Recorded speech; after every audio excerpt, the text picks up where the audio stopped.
Yep, live. Okay, great, so we're live broadcasting now, and then,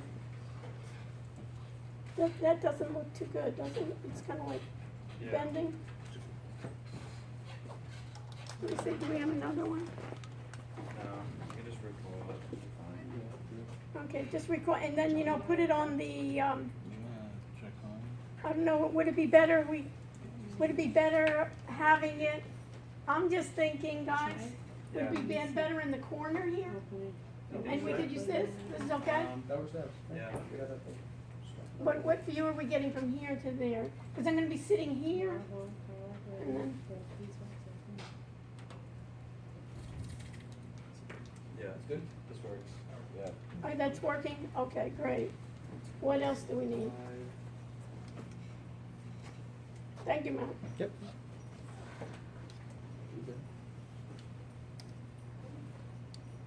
Yeah, that one's working. Okay.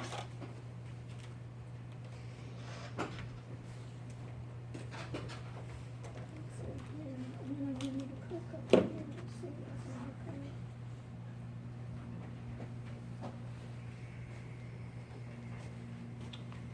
Something to ask you.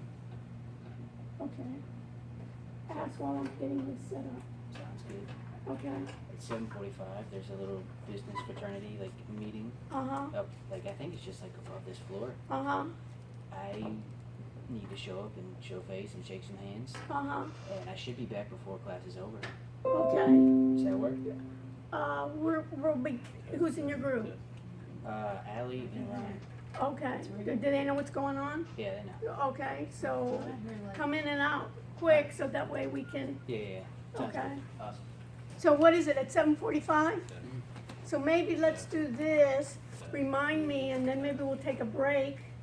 Yeah, That, that break, you know what I Awesome. mean? Yeah. Sounds So good. we'll take a break and then we'll do some things on here. Cool. Sounds good. So, what did we find out? Does it work? The batteries, are the batteries good? Yeah, Did you replace, how do you know that? it's turning on. Okay, but there's no sound. But I mean, try, do you have new batteries? I can check. Yeah, and try. You know what I mean? Everything goes wrong when you need it. And is that working? Is that mic working? Yeah, that mic should work. It should, Yeah, but this is isn't. working. Yes. Can I use this one? I don't know if it's on. Oh, Okay, we may, yeah. Just this one. yeah. If you can, yeah, if you can just check the batteries and then that way, because I'd rather have it with, so then I don't, you see everything we have to do and redo, and when they tell you it's no problem, how long have we been working on this? Weeks. Weeks, getting it on, and every time, no problem, and every time we check it, what happens? There's problems, and what I'm trying to teach you guys is that you don't need to know the solutions, but you have to make sure in your task that it be checked. And not even that somebody just says something, that they document and they show you. That's why something like screencasting, show me that NinjaTrader's installed. You know, they just have an icon here, right? Well, it wasn't working. So we have all these issues here. And then we need to get this running too. Okay, do you have the broadcast? What? Do you have the broadcast? I have to broadcast too. I have to start another broadcast and we'll be able to see another broadcast to be set. Okay. Maybe I'll bring a chair here. That'd be good. So how many seats can we fit here? We'll see. And this I don't understand too. The instructor's in the front and we're all facing this way. You know, wouldn't it have been smarter to do, nobody asked so it's also the planning, nobody asked the end user what they want to do. Right? Why not ask the student, and why not, who's using this? Either it's the student or the instructor. Why not go to the instructor and say, hey, before you design all of this, is this a problem? You as a student, you would know if you have to take notes, you have to look here, you want to look at the computer, you want to look at both ways. Okay. So, what do we need? We need, Set up the laptop. yeah, we need to set this up too. How far does this go? Does this go far enough? Yeah. Sure.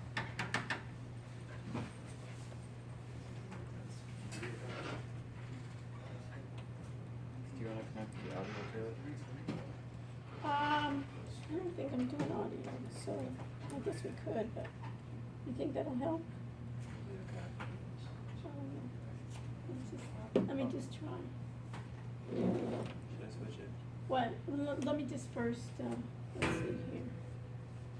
Let me get to.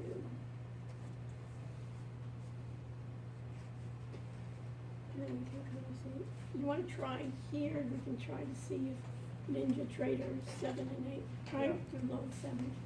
Okay, cancel, yeah. See, because when I move around the clouds, I like to have it on the lapel line. So they were Do saying, you want 7 or 8? let's bring up 7, let's see, in the beginning, and then we'll do it. And then we'll talk about the other things that you were telling me. Problem with shortcut. What did they say? I just thought the shortcut was removed. Do you want to, what is this problem with shortcut? Shortcut, they made a shortcut to it, but there's no file. It's got to See? Yeah, see what this is. Everything. Why bring it back up? Hmm? So what I love to think about it is it's like a learning moment, right? What's yours uninstalled? Huh? What's Ninja Trader 7 was installed, but it said that 32-bit works. Okay, 32-bit. So that's what we need to do.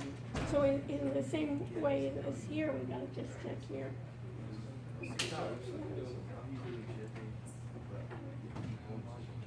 And let's connect, let's see if we can connect.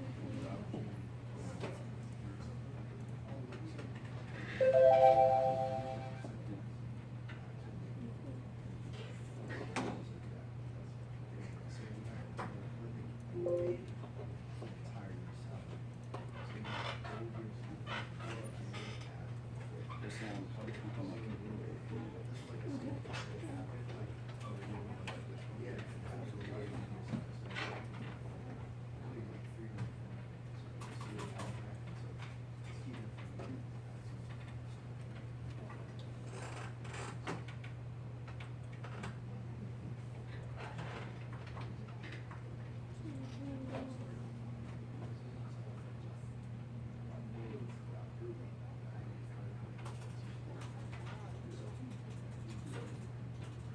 You don't have a problem, Stephen, just logging in one and logging in the two. Let me see. Let's try the Wi-Fi.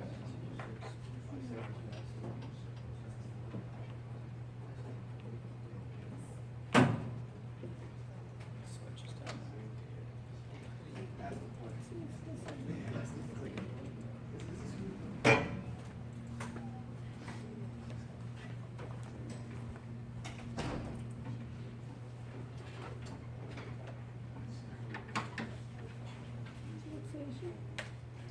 Well, right now the cable's not long enough because it's zip tied.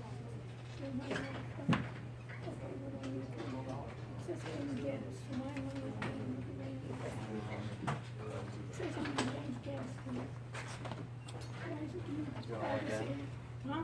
Tell me again. Just says someone came gas and then why is it doing privacy?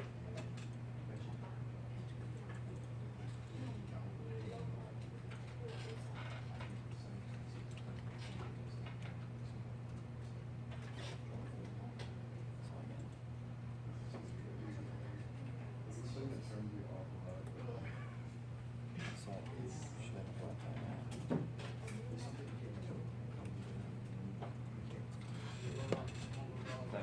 Okay, you want to try log in with yours? Yeah.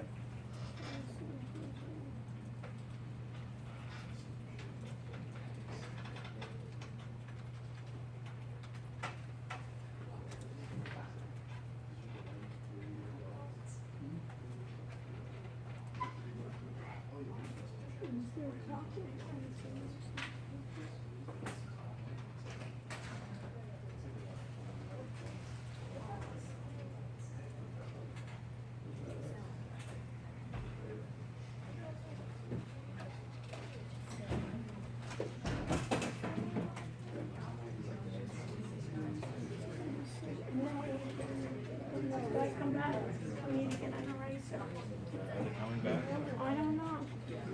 coming back again. I guess they're replacing the batteries. Yeah, maybe. Matt, can you do me a favor when they come back, or if wherever they're seated, if we can get an eraser for the wall here? And maybe, I don't know, do we have a marker? Is there a certain marker that we're supposed to use? There's not. And markers too? And everything, thank you, Matt. Everything are issues when we want it, huh? Alright, do you want to see if you can get the laptop to show up? Yeah, let's see that.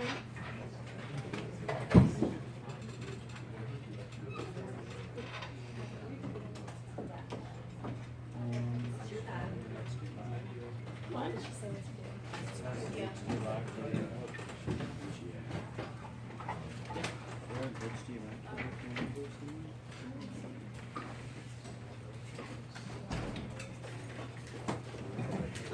See how we got, everything looks like a chart, huh?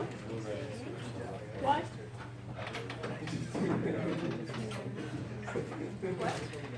I thought we were just going to do the Excel thing that is cool. Yeah, like you would get all the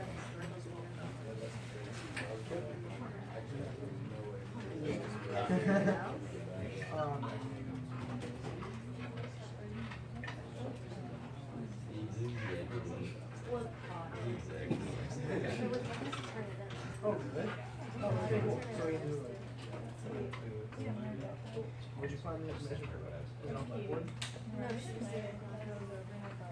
Oh, that. But it also is at what? Yeah, We okay. were on Cool. it. I mean, what's the video from the last slide? You're like a robot that predicts The issue is that it's trying to connect to an HDMI to the laptop. Right, and then they have a, I just did like what she did in What happens is the TV is the same HDMI. do like a linear line and like Yeah, I'll show 6 up degree that. exponential. let me just see, let me just explain. Yeah, I mean there was no place to turn it on unless like the audit one and there was not. Let me just try to do the There paper. were like the assignments and stuff, so I don't think it was They're coming up? Yeah. something we're doing. Yeah, Okay, perfect. okay, perfect. So we work together as a team, right? Okay, well, everything there are issues. Okay, so we have that. What else do I need? I need also start the hangout. So these are both broadcasting. And what am I seeing here? Am I seeing, what does this show? Because I don't want this, is this like blocking?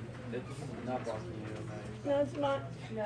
huh? Well, It's good on this one. Okay, what, and this one has it? This one kind of shows over here. Okay, does it show here too? Just the bottom of it. Do you want it to show the whole thing? And here I want to show, that's the whole thing, we want to show the whole screen. Right, let's see Okay. what it looks like. Thursday. Oh, that was so easy. It's like annoying to try. Yeah, and you know what? Let's do this. We don't need to show the window. Come here. Let me just see. We don't. We want to do basically from here. We don't need the window, right? Oh, yeah, I know. You see the door, Yeah. All right, you're right. right? So the more we can show here, you know what I'm saying? Yeah. When you do the door in here. How are you doing, my love? All right. Hi. Okay. So First semester you were wrong. can you do me a favor here? So. Yeah, I have a friend that did that. Me? She just Yeah, okay, let's look here. What you So do this about looks good. Yeah, probably what we want to do here. So what happened? They don't have any erasers to share right now, but they gave me some markers Here. and some paper towels. Oh, also I know two Can we mark, do we need to wet it or what? Can you see? This is not good, right? They know we're coming. Yeah, it needs spray. Does it come in? Look at, so tell them, ask them what's supposed to be doing for the board. Can you fix the mic? Or are they bringing the mic? They haven't brought the mic yet? That lapel? They haven't figured out the lapel mics though. Okay, we can use this though. They haven't figured it out. Can, Do you need any other kind of mic? Or something? this mic. Yeah, that should work. Press this to turn on the light. I mean, there's only that one student assistant in the office right now. It's just her. Well, but there was that guy, you know, that guy needs. He had a class to teach, apparently. It's not there anymore. Very specific. So, well, Okay, we gotta mark it, but is there a way in which they don't even have an eraser, they said? they're saying that they No, just sell. I'm gonna check the fishbowl. They said that? Yeah, they said they. Thank you, ma'am. have, like, Yeah, you need the spray. Yeah. Um, Do you wanna try water? yeah. Grab. Yeah, just take some paper towels from the can't tell you. bathrooms and see. Fair, what, were you an SAT? No. You? No. Did this? Oh. How about it? Oh, okay. I do love.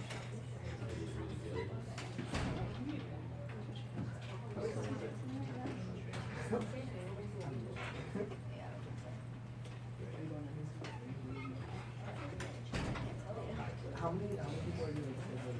Hi. What is it? It's like a 20 something. Thing, like, over like branches or something, obviously. For what? For our sewers, but like, I Oh, was it's gonna just ask if Yeah. there's any way you could use like, I can get started 8, and then we would just like walk through that house. Okay, I'd rather you stay, but you know what I mean? It's all up to you, because we're gonna do an assignment. So if you come late, tell them you're in class, we're gonna be like, you know. Yeah, I mean, if you would rather stay in the office. I tell you what I'd rather, it's your whole group. Just, no, not in my class, but like, it's for, and also, yeah. Look at that.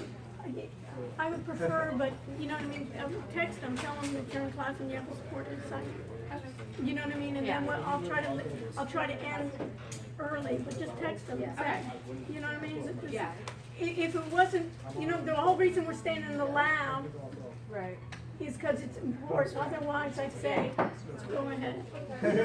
No, I'm not gonna do it. Oh, okay, can we do me a favor, you have your phone? Yeah. Can you take a picture of that? I know some. And then send it to David and tell him that we weren't able to get a lapel mic and we weren't able to get a rest. Yeah. Okay, folks, let's get our name tags. We're gonna try this out. Everything is experimental and we'll see how it works. Everybody who doesn't have name tags? If you don't have name tags, you can get, here's some extra sheets. You can make yourself a sheet and maybe put it on top of your way. We can talk about a lot of the things that what I like is when we have problems, we can do it. So let me just start my hangout. Oh, there we go. Let's see if it works. No. It doesn't, you know, did you see that, Matt? Doesn't work? No. Wait, look at that. That's so true. So, how's this look, huh? It's good. Okay. One of the things that we can laugh about is this is experimental. And what I can really rest assured for you guys is when anybody oh God, I see my face like that. I'm laughing too, so let me start. I'm laughing as well. Isn't this funny? So anyways, what can I tell you? This was an experiment and it may be our last experiment to see it. Everything, when people were telling me that everything was going to be working fine, no problem, what do you think? What do I always tell you when we're dealing with technology? What are we saying? Trudy, what are we saying? They're going to be, either they don't know what they're talking about or they're lying to me because there's always going to be issues. And what do we need to do, Matt? Double check. We got to double check and we have to do it ahead of time. Each time we had to do it, we have to do it. We have so many issues here. One is they said I was going to get a lapel mic. No problem. Do you see a lapel mic? I was reassured that every Monday at 6:25 they're gonna have your lapel mic ready. And what do you need to do then, Matt? Double check. Double check when? You know what's good? Are you here on Thursday? Are you here on Fridays? You work here on Fridays? Yep. So Fridays, come in with those folks and say, I want to see this for Dr. Rushinek. And we'll see if it, you know what I'm saying? And see, and you kind of become the instructor and see if all of this is working. We got this. What else were we assured of? This board here. This board is like a paint board, right? And they paint it and it's not even a regular thing. I can't even erase. You know how I always like to write on the board to give you extra notes? So I can write here, but maybe I'll do that. Now, do I need a special marker for this? Who knows? I don't think we do. You don't think I do? Well, we'll see what happens. So I'm going to write then for you. I'm broadcasting now, so we'll see if it works. Today is what? And then they'll have to worry about, they'll have to paint over it. What's today's date? Who can tell? Where are all your name tags? Stone, where's your name tag? You're afraid to put up your name tag? Let's go. Everybody's name tag is up. Put it up high. In front of you, it doesn't work because I don't see. Put it on your computer. Or put it on the sides here. Yeah, that's good. Put them on the side so I can see. Okay, what's today's date? The 11th. So it's Monday, January 11th. February. Well, I'm in February. Good. Cross out February because I don't have an eraser, right? So at least I'm going to use my sense of humor with you guys because everything that can go wrong, we'll use it as what? Agile development and look at it as positive. Just like you when you're doing homework, I don't mind if it doesn't work. You understand that, Ryan? I don't mind if it doesn't work. What I'm concerned about is what? That you try, that you document it, and then we find what? We'll find a solution the next week. So everybody take a deep breath, and all the anxiety that I feel kind of in the room of I'm not sure what's happening here, we're going to basically think about it, that's how technology is. And all the time. And what we need to do is that we need to supervise. One of the things that you're going to be here and you know before you have a presentation, luckily we're among friends, but just think this is for a board of directors, right, Matt? And we're supposed to be doing this, and they assured me, right, that I'll have a lapel mic. They assured me that my boards will be erased, and all of a sudden, I'm left. So we're going to always think about also, what are my backup choices? So, I have my broadcast here. I'm going to share my screen before I do it. So, I have it 2019, and what are we going to cover today? We're going to be covering data, what we call database management systems.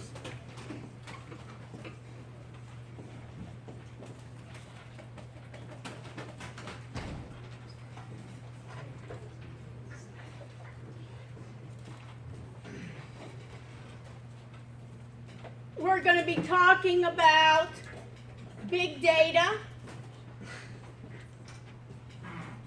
And under big data, we're going to also be talking about ATS, which stands for Automated Trading Systems.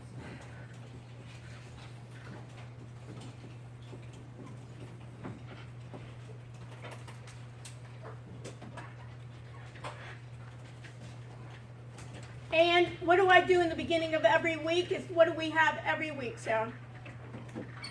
Every week we have do we have a quiz every week? Yes. So what do I need? What is my responsibility, my role, Sarah? To make it available for you, right? So every week we know that we have this. So I'm gonna make a quiz available. Which one did you just do, Sarah? For this week? Chapter 5, I think. Chapter 5, you thinking what was the title of chapter 5? I don't remember. Anybody, who remembers? Data something? Data what? Database management systems data. It was all It was on just called data. data. Huh? It was called data. Great. Perfect.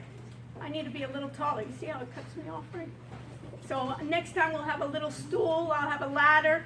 Right, Matt? We'll ask for a ladder. We'll ask for a number of different things here. Okay. So I can do this. Okay. So we got that. So let me begin and we'll talk about some of the things and we'll see. And you'll give me feedback on where we go. So let me start off here.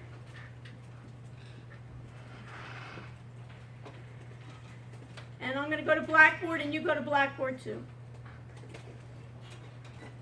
And you should have download today for the PowerPoint under course documents in your regular section. Download data.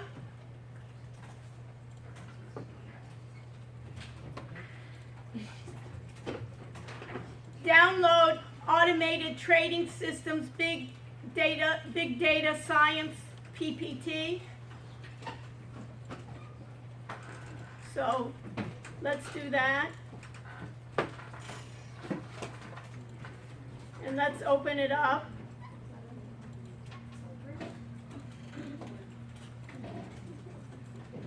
Okay, so we have this one. We want to enable editing. And we have this. And what's the other one that I said that I want you to download? Anybody remember? Automated trading systems.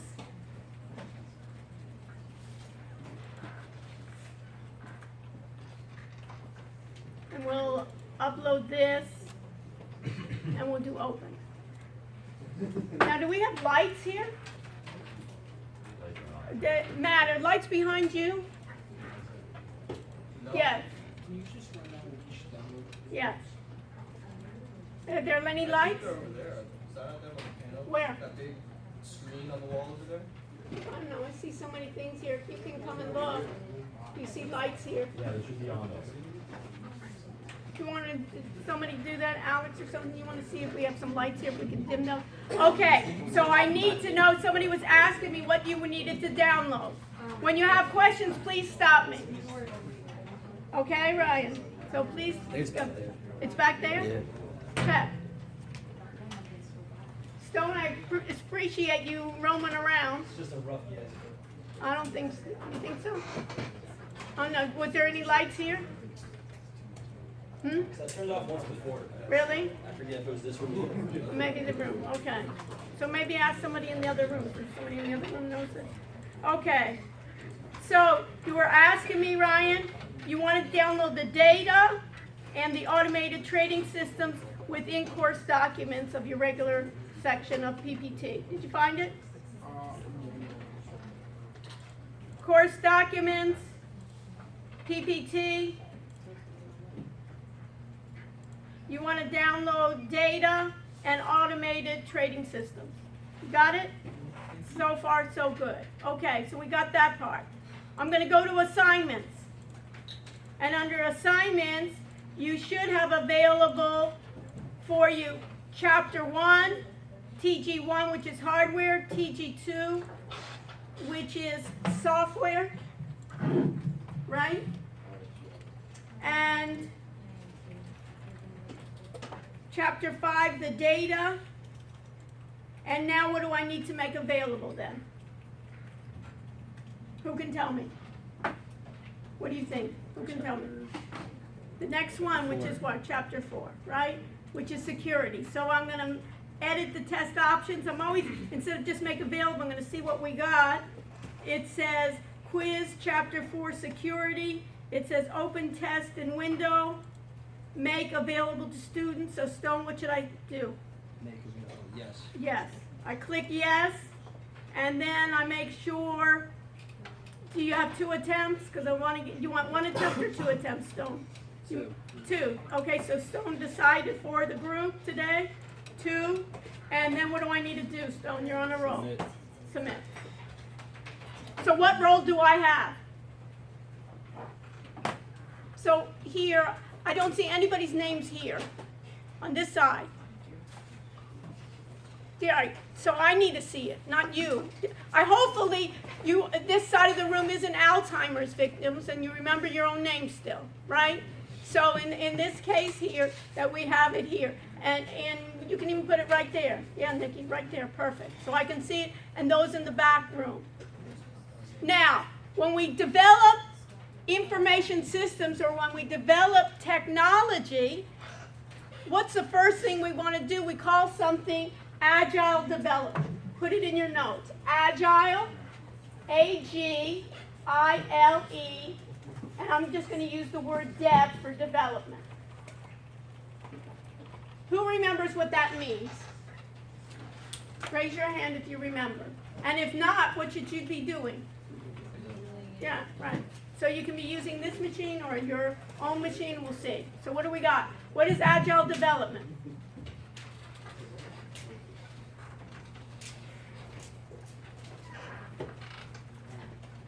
Yes, Ron.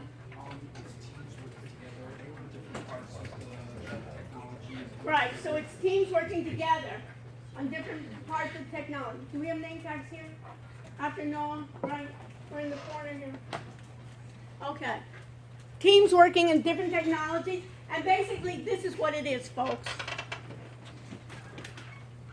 Agile development means working on small tasks within a group, deciding what the end goal is, and going back and getting feedback and making improvements. It's like, Ryan, it's like continuous improvements all the time. That's how, in this case, Jack, I'm running the class. Continuous improvements. So if last week we had some problems, who had problems last week with the homeworks? Nobody? Everybody got it perfect? If everybody got it perfect, then I'm going to expect everybody, I'll be asking questions to everybody. So raise your hand. It's a good time, right? You don't want to fake in here. So we had some issues here. So one of the things is we have to articulate where was the problem, and then what? Someone in your group or other groups can help you resolve that problem. So we have agile development here that we'll go through. So, what is your role then? Ryan, you're on a roll then. This Ryan over here, you're on a roll. What was your role to check? Which role are you taking in this, in what you see right here on the screen? What role do you have? What's my question? Before we even can worry about answering a question, we've got to figure out what the question was, right? So what's the question? Right. What role, I guess, agile development while you're doing whatever you're doing in this class, what role do you What role? Right here, this screen here. Do you have this screen on your computer? Yes or no? Okay. My screen says the last thing I have quiz chapter 4 security, and then I have quiz chapter 12. Everybody see that? Do you guys have quiz chapter 12? No. Why? It's not available. What role do you have? You have a student role. You have a student's role, so you don't have everything. I have a higher role than you do. And we always said it's what? The need to know. Roles, you can put it in your notes. Roles are established by what, Nikki? The need to know.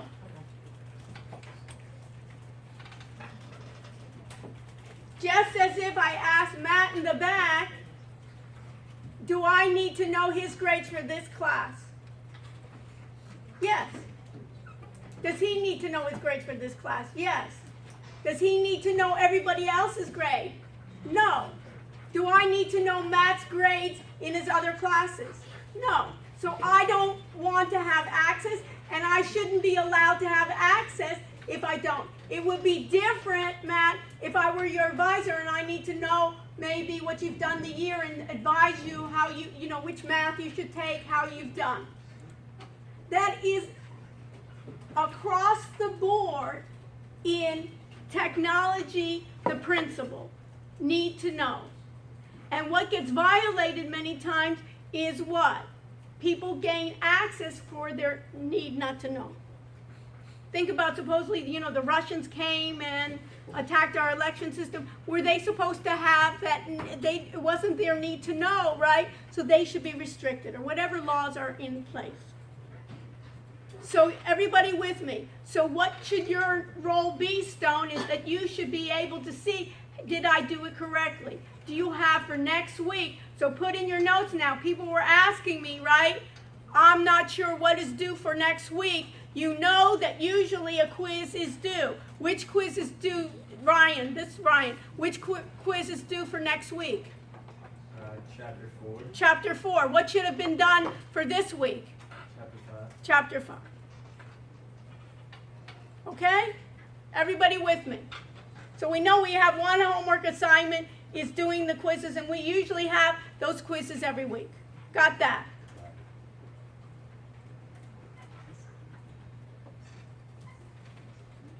if I go back to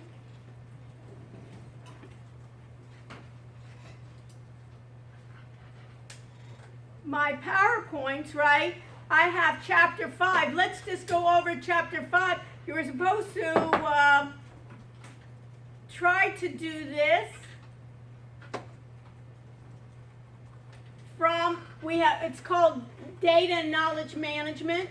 And one of the biggest trends in technology is called big data and looking for trends. One of the ways that we look for trends is we use it with the aid of the computer. The aid of the computer is one of the ways to look for patterns, to have the computer learn, is by what we call artificial intelligence. And just today, I heard on the news while I was coming here, is that the President of the United States decided that he wanted to put more emphasis in AI. Anybody know why? Why did the President want to put more emphasis on AI? And if we make a name tag, it's hard for me to see from there, right, Nicole? It's hard. So take a marker and then break that up. What was the reason for the impetus in AI? What do you think? Brandon, what do you think? I don't know. I'm gonna look it up. Have you, right. So basically, what is AI and why is that important? Shulene, Woo, how are you? Good. Happy New Year. So, okay, so Shulene, why do you think, I'm calling on you for a special reason. Why do you think President Trump wanted to emphasize AI? He was saying that another country in the world was getting involved, is quite advanced in AI. Take a guess, Shulene, what country that he was talking about that's getting quite advancements in AI? China. Good. So basically, China's done a lot of resources in AI, artificial intelligence. And where is that artificial intelligence? It's in IoT. What's IoT? Information of technology. Basically, information of things, right? So give me an example, Nikki, of IoT. It could be what? It could be what? Well, think about what Google has devices that are IoT. Apple has devices that are IoT, like what? Who can help Nikki? Trudy, how are you? Can you repeat the question one more time? I'd love to repeat the question one more time. Did you hear that? I'd love to repeat the question one more time. So the question is, what's an example of an IoT device? Because we said within those IoT devices, AI, artificial intelligence, resides there. What's an example of an Internet of Things device? What? Alexa? Alexa. What else? Anybody ever use Alexa? So you've even used it. What else? Anytime when I say Siri, right? Anytime when I'm using any voice recognition, what else, Stone? I was just going to say Siri. Siri, what else? Like a GPS system? A GPS, what else? So would an Apple Watch count because it has Siri on it? Siri's on it. And then what else? I use my GPS, what else? When I'm even talking to any of the machines, when I'm being able to do voice to text, text to voice, that's all using what? IoT devices, thermometers, right? Based in my house. Anybody hear about smart lights? Anybody hear about security systems? Can you see what's happening in your house with a security system? What can you see then? Basically, from your phone, you can see what it is. So that's an IoT device. What's the main thing about an IoT device? It gets internet access. So what's the problem there? We have to worry about security, right? So it can get hacked. You know it in terms of this. So we have data all around. And what we want to do is we want to manage data, and these are areas in which I'm going to go over today. The main one is what's the difference with data and a database approach? What do we mean by big data? What's the difference between a data warehouse and a data mart? And what do we mean by knowledge management? For this part of the class, section 6, appendix, everybody hear that? I'm not going to go over. We won't have that on the exam. Okay, for appendix 6. Did you hear that, Stone? What did I say? Appendix 6 will not be in the. Yeah, that appendix right there, right? So we're not going to go over it this time. So we think about the ideas of difficulties of managing my data and what I call data governance. What kind of problems, Alex, can I have in managing data? Security, Security.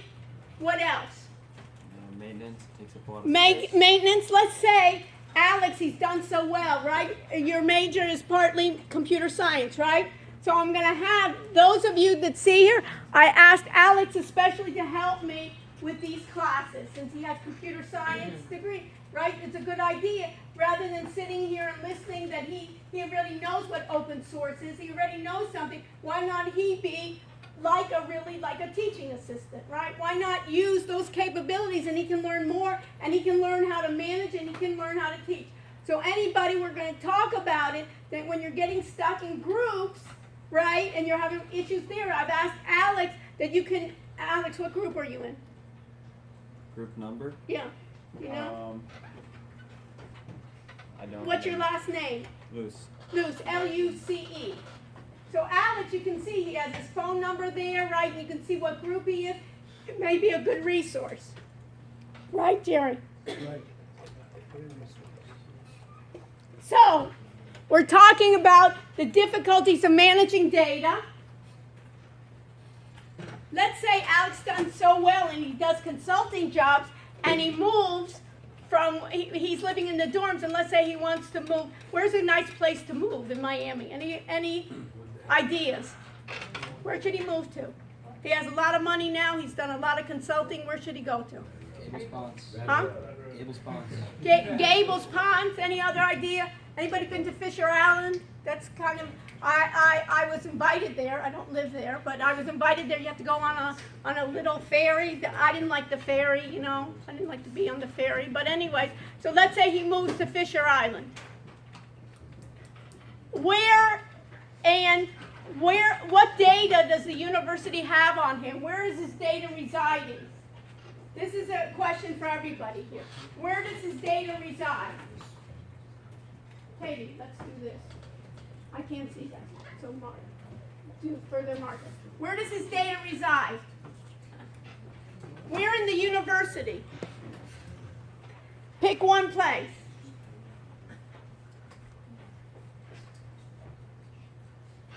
No, where does this data reside? In the whole university, where is data, or your data, where does it reside? Think about you. Don't even think about Alex right now. Huh? No, but where? Who has access to your data? You. I do. One. Who else? Am I the only one? Huh? An advisor. Who else? Nikki's on a roll. Who else? Who in the university has data on you? Does housing? Who else, Simon, has data on you? The registrar. Who else? That's it? How about housing? What else? Anybody? IT? What else? Anybody have a car? Parking, right? When you have to register your car? Anybody go to the wellness center? The health center? They all have data on you. And let's say you move. Uh-oh. Because when we think about, put that uh-oh in data governance. Because why? Data governance means somebody has to be responsible for the data. When it changes and it updates, we make sure that it's the right way. When your grades, when all, you get straight A's and when that your grades get sent to you, you don't want to be sending it to another place where you don't live anymore. And then we think about financial aid, we can go on and on. A file system, you can put in your notes, a regular file system keeps all the data separate to all owners of the data. So it's separate. So my registrar is separate, my wellness is separate. It's all going to be separate. And what the problem is here, when I have any updates, I'm going to have problems with that. So these are the difficulties in managing data. I get them from multiple sources. Data rot means that it's old. Some data is old. Data degradation means that it may not be timely. I have a problem with Alex said data security, the quality of my data, and what does integrity mean? What does integrity mean? Grant, what does integrity of my data mean?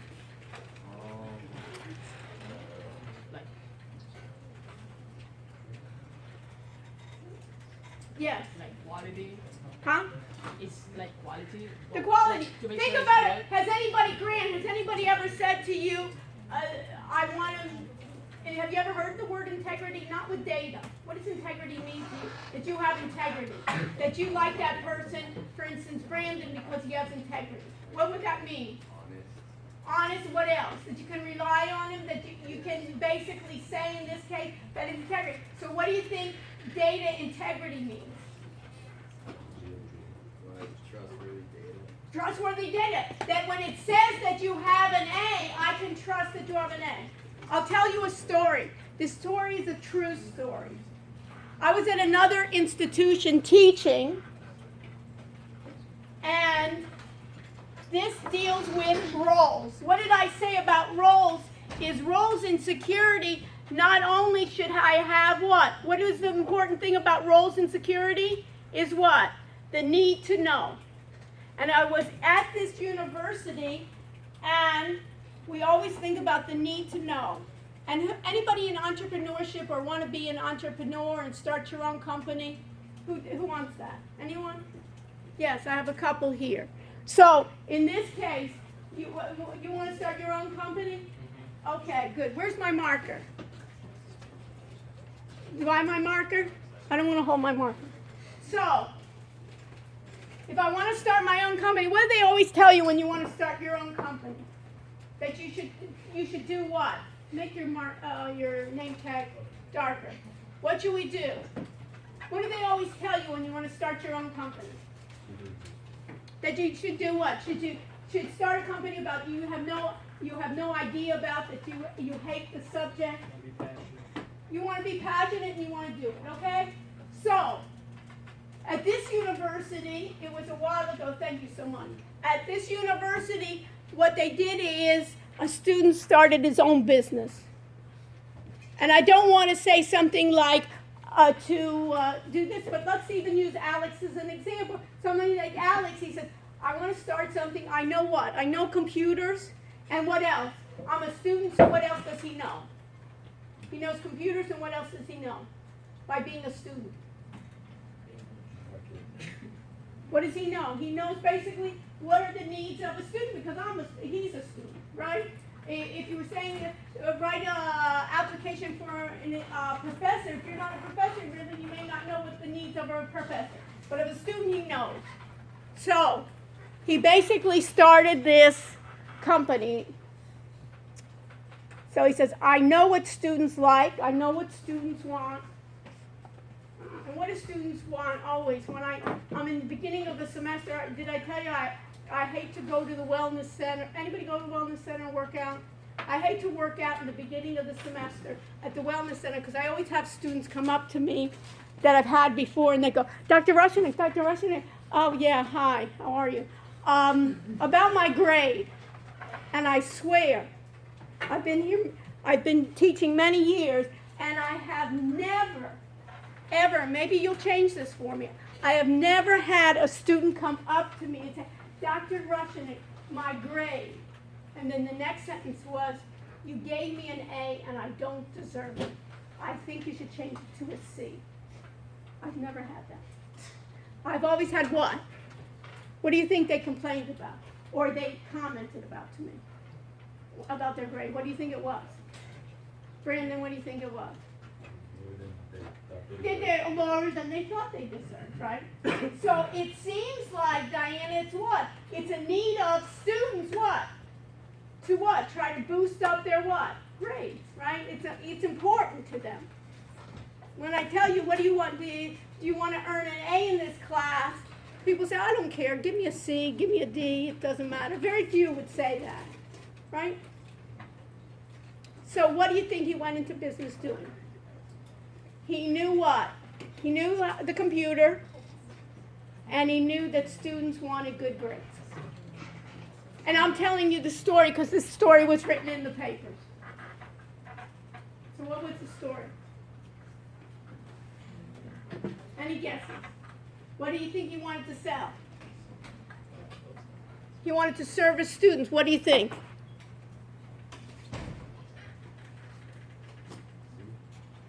What do you think? Any ideas, Katie? He knows computers. And what did I say about students? They want good grades. And it wasn't that ethical. Oh, change your grades. Who said that? Okay, Brandon. Okay. So change your grades. So basically that's what he did. He created a business to change your grades. And notice I'm talking about this because he must have gotten caught, right? Because I'm telling you this story. And he wanted to change his grades. And then how do you think you need then what? What's the next thing? I know the product, and then I have to figure out what I'm going to charge. What are my costs, and what am I going to charge? So for somebody like Alex, and I'm not saying it was Alex, right? But somebody like Alex, how much effort would it be? And if I want to go from a B to an A, or I wanted to go from a D to an A, how much more effort would it be for Alex to change? Simon? None. It's the same keystroke. If it says a D, change it to an A, and if it says a B, change it to the A. So he's not going to be charging by time.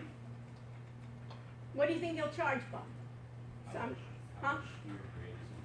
How much? Maybe by grade.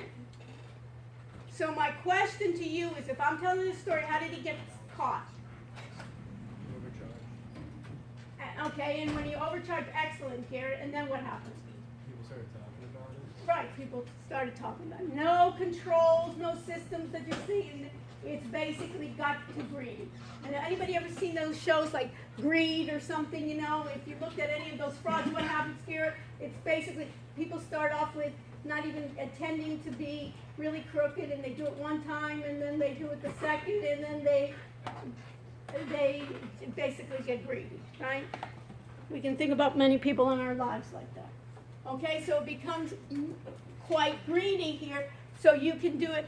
So he was caught, and it was an embarrassment for the university, because just think about it, Garrett, you go for an interview from XYZ University, and I say Garrett has a 4.0 average, and I just read in the local paper that there was a guy there that was changing grades. And thinking about this in this case, and what I was thinking about before, this is the idea of integrity. Because can I rely on, you remember like what I was saying before, can I rely then, Grant, on integrity? Can I rely on the grades? Why not? Because you don't know, did the guy change Garrett's grade, or was he legitimate and never had to ask for the services? So that's the key here in that slide when we talk about integrity, is can I rely on, just like on a person, can I rely on the grades? So when I'm going through this, I can have multiple sources of data coming internally from the organization, from personal sources, and also from external sources that can come through it. So I have something called a database approach, and a database approach has what we call minimizing three problems. You need to know these three problems. A database approach minimizes data redundancy. Because you remember when I talked about your data being in multiple files around the university? You remember that, Michelle? What's the problem? When I change it in one area, what happens to the other area? If you change it at the register, it may not be changed in parking. So I'm going to reduce that data redundancy. Data isolation, that one bit of data is just in one area. So if somebody came to me, anybody in the sports? Anybody doing sports here? What are you doing, Turner? Football. Anyone else? Yes. Swimming. So in this case, Carmen, right? So if Carmen, and where are you from, Carmen? Spain. Somebody came to me, if they asked me, I'm wanting to have a female that's Hispanic, right, and is on a sports team, and let's say has a grade above 3.5.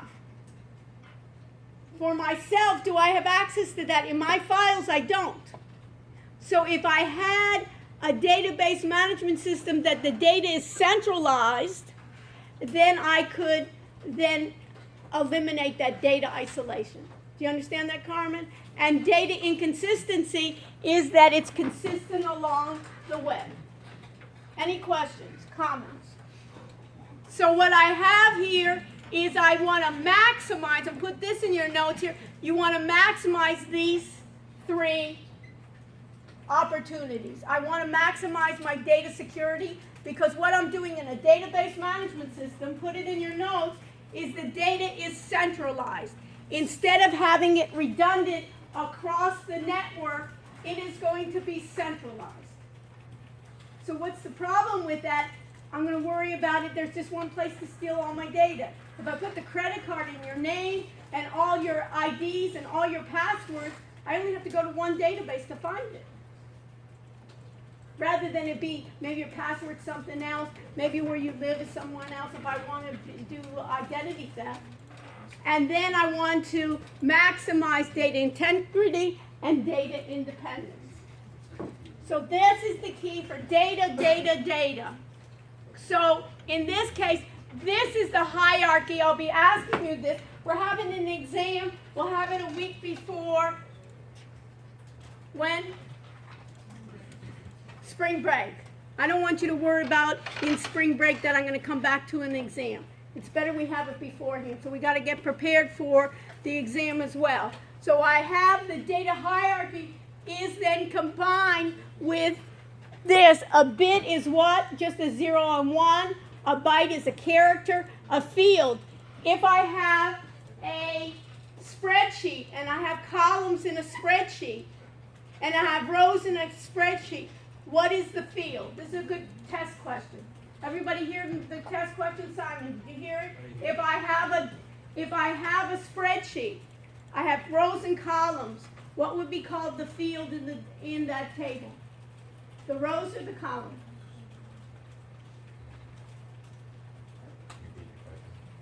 Can you repeat the question, Simon? Like in a spreadsheet, you have rows and columns. In a spreadsheet, I have rows and columns. And on that list, it says field. In the data hierarchy, what is the field? The row or the column? So let's think about a student database, a student table. What would be, you remember I passed around the roll? Just the same thing. What do I have? Who does my roll sometime, right? Somebody writes a roll, and what do they put for the first column? They put first, last. What do I ask? A lot of times I ask phone number, and then I'll ask what? I'll ask upload homework 1, upload homework 2. All of those columns are called what, Simon? Fields. The data file or table is what in a spreadsheet? Equivalent. It's like a worksheet. And a database are a number of tables that are combined together make up a database. So you can see here, big data then is defining the big data, managing that data, leveraging that data, and basically it's either going to be diverse, high volume, high velocity, and it's going to make, this is the key here. For big data, the key is insight and discovery. I'm going to gain insight and discovery about my data.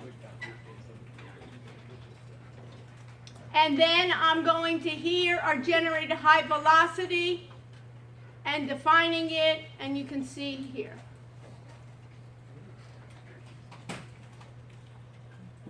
and I have something called data warehouse and data marts. What's a warehouse? It's like a large place with inventory, right? I have something called a data warehouse, and put it in your notes. A data warehouse is always historical data. Everybody hearing what I just said? A data warehouse is historical data. That means it is not live. It means that it's not what I have live in my inventory. A data warehouse, I'm putting in, basically you can think about historical data so I can see what are the patterns to that data. A data mart is a subset of a data warehouse. Where does it reside? It can reside in the cloud, but it resides on as data in computers somewhere. So I'll worry about this later on. Next week I'll go into this.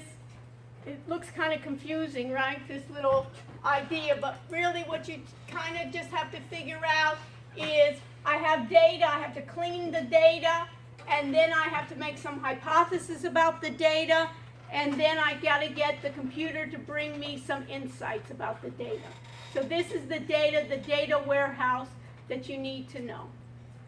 This is data, and how am I going to remove that data, and how am I going to work with that data? Okay, questions?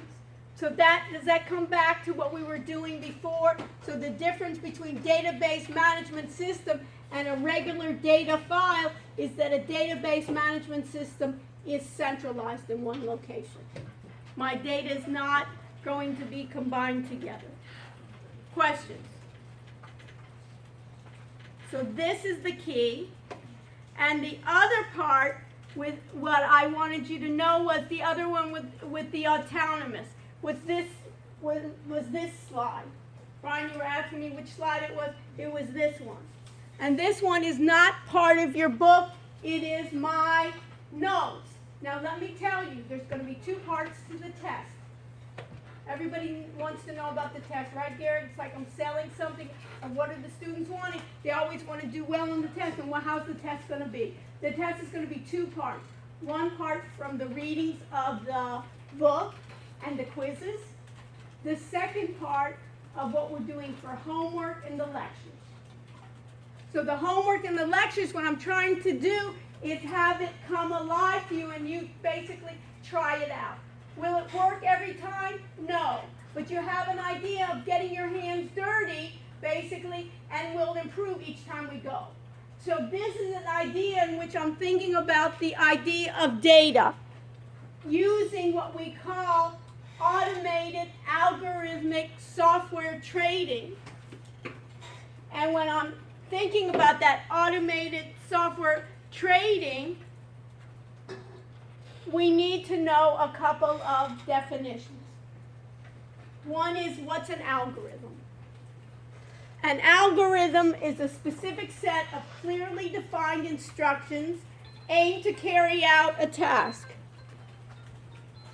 I got a call coming in. Yes. Okay, yeah, they did. I don't have a lapel mic. Thank you. Thank you. So I need to stay in front of the microphone because people are watching us and they can't hear me. So I'm going to need to stay. And next time, hopefully Matt will get a lapel. Okay, so I have an algorithm that's specific. And give me an example of an algorithm. An algorithm may be a defined set of instructions for whom? The computer, to tell me, for instance, when to buy and when to sell a trade. And the process of using these computer programs to follow a defined set of instructions to trade in order to generate it. And you'll see right here, there's a link here in your slides to look at. So put in your notes, in the slides, and I guess this is slide 3, under automated trading systems,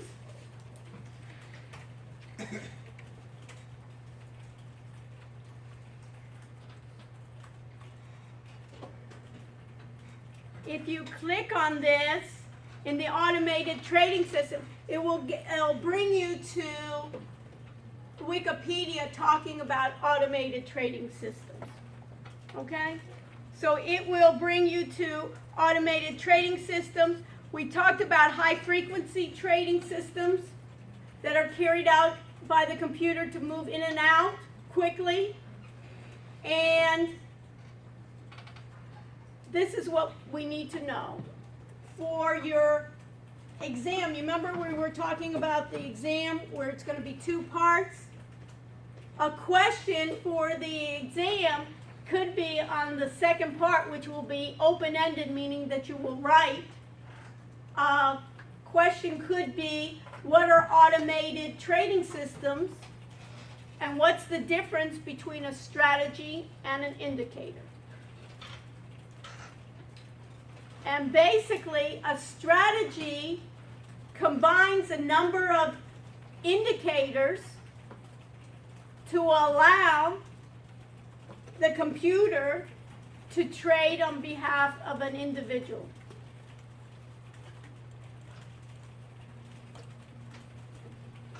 And indicators do not submit orders. Indicators do not support multiple time frames. And indicators do not support automated trading, only strategies do. And here you have a Wikipedia link. Another question could be, what are the advantages of automated trading systems? First of all, a human being gets too emotional. And an advantage of an automated trading system, before you trade, you can back test on that system to test the historical data before risking my money. What you can do then is I can see how well did the system do had I traded on that strategy.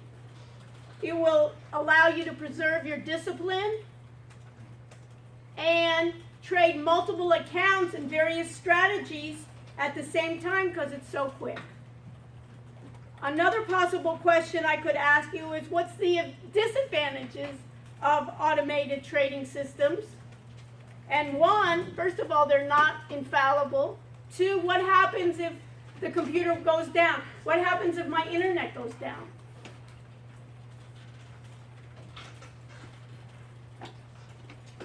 And is it quick? Yes, so my losses can happen much more quickly. And here is the trading platform, and this is what we're going to be using tonight, is ninjatrader.com. The reason that I brought us into this lab here is this is an example of ninjatrader.com. It's a platform to do automated trading systems. What it will be doing well is it's a good example of what big data can do. It's also an example to be more effective and efficient. It's also an example of what we call quant programmers that are working in teams to allow maybe 80 to 90% of the market is using these algorithms and trading strategies. Okay? So, we're going to start doing some, and then what we'll do is, it's up to you. Do you want to take a break now and come back in 5 to 10 minutes, or you want to start now and then take a break a little bit later? How many people want to take a break now? Raise your hand.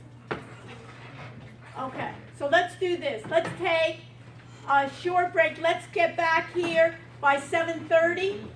Go to the restroom, do what you need to do, grab a drink or something. We'll come back, and then we'll do the homework that's going to be due for next week. And hopefully, many of you can finish a good part of the homework.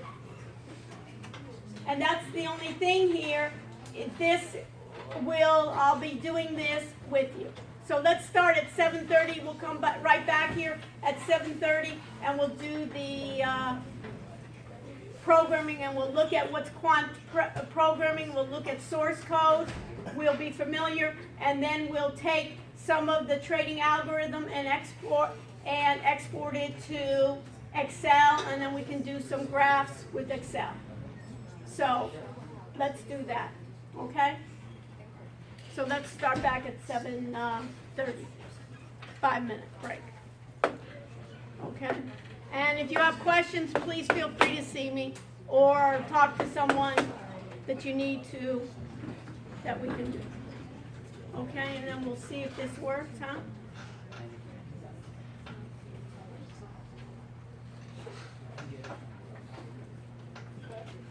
So for next week, I have to let you Okay. Do you know how to do it? ish. Like I know that we have to do like an Excel. Okay, spreadsheet. we'll start with that. We'll start with the Excel. The first thing right after, I'll start with the Excel and then I'll go to the second bit. Okay, thank you. Review. And who's in your group? Jerry and Garrett. Okay, and did you get it, Garrett? The homework for Excel? I was actually just about to ask you. Okay, what's the question? I can't figure out how to do my Okay, so we'll go, yeah, okay, we'll go, why don't we go quickly over it, the first thing after the break? And I can't really figure out how to click on the line. It won't let me click on the line. Okay, all right, Simon, did you get that homework? Yep. For the trend? Garrett, for right now, can you sit next to Simon and if he can't, that's the whole beauty of helping each other. When I was talking about it, yes.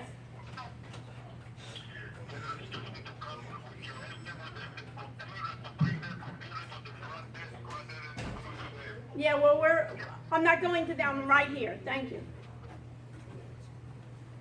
So, we're in the break. So you can see that? I don't think you can do it on the online version. What? You can't click on the line. It doesn't work. So you may need to so, what do you mean, you didn't download it? Can't you get the download version? Yeah. I think I got it downloaded. I've Okay. been using the internet version. What? I've been using the internet version. I think And you don't, you sure you can't do it? Did you try? Yeah, it's not like the normal. Okay, so so it's good to find out, so download the, you get it free. Okay, perfect. Do you understand? Show them where, it should be in the area, right, where you get the software? Miami.edu software, I think.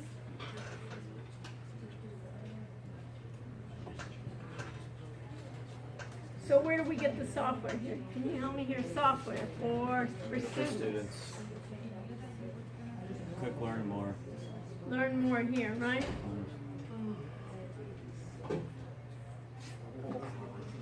Okay, and then what do we need to do here? Adobe, Autodesk, Full Microsoft Suite. where is it? Did I miss it? No, go down and then there. Okay, Suite, you're right. yeah. You see this, Garrett? You can get the full one, free. Yeah, that's what I'm in there right now. Yeah, so that's why you have issues, right? What other issues do we have? So Carmen, how far did we get with the homework? Did you download the data? Yeah. Huh? Okay, so you downloaded the data, so what was the issue after that? Then you have to put it in a graph. Yeah. And then get the trend lines. Yeah, so what was the issue? The issue. I have an issue. Huh? And then you have to like what do you call it? Like predict 5 periods Right, and then compare to the actual right, data. right. So what's your issue? You got the exactly what you need to do, so what's the problem? What the problem? The problem with what? What? So what's your issue? I don't have an issue. So didn't you come up to me and say that you had problems doing it? Oh, I did. Oh, you did it, okay. Simple, okay. So is he in your group, Garrett? No. Okay. So, who's sitting next to you? Here? Yeah. Okay. What is your name? Trudy? You were having the problem, issues? For the what? For the homework? Yeah. Okay. And Trudy, did you get the homework? Yeah. So why don't you sit there and you can help her? What are the issues? I think I got it right. You got it right. So why don't you help each other? Okay?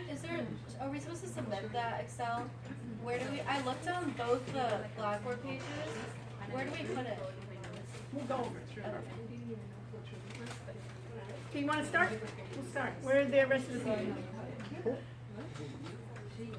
Here, I can show you. Help each other.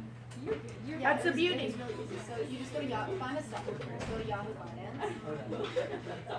Folks, that's the beauty here in the classes. Have people help you. Diana, did you get it working? Where did you get stuck? Nikki, did you get it done? Yeah. So turn around and help them. She's not. Got stuck? Okay. So your problem was the version that you were using? Garrett, your problem, it's good to articulate. What was it? So basically, you know what you should do?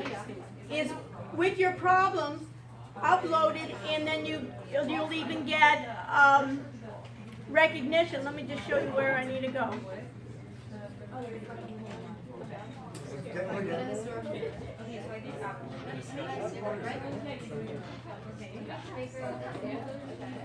Then go to download that one. So Nicole, did you have problems with the homework? Perfect.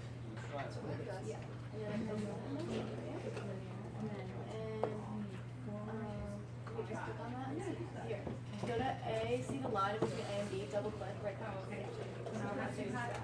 And then highlight the data and go to insert.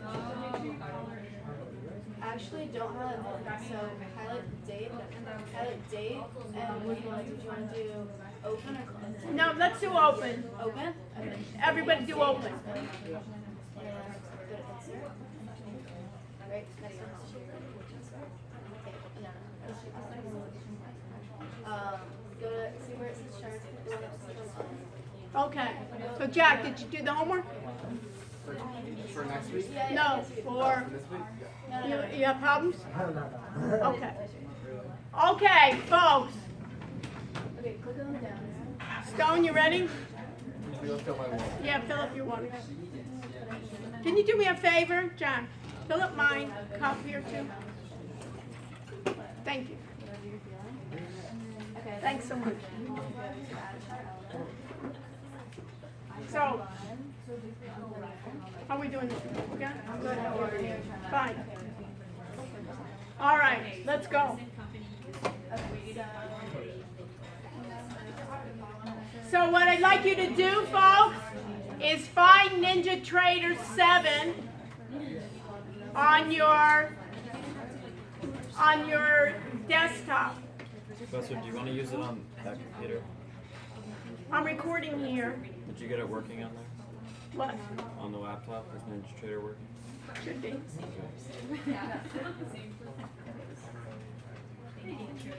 An issue? What's on here? We have an issue. One of them had an issue. Yeah, exactly. Remember? I think I got it working on that in the end. Oh yeah, I don't know why it's on the one.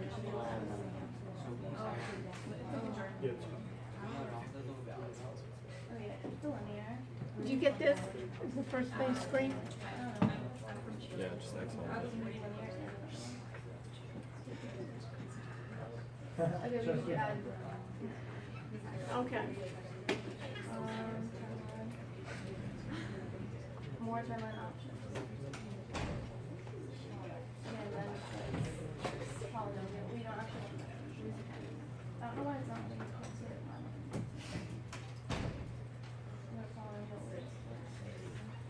Thank you so much. I appreciate it. Okay, folks.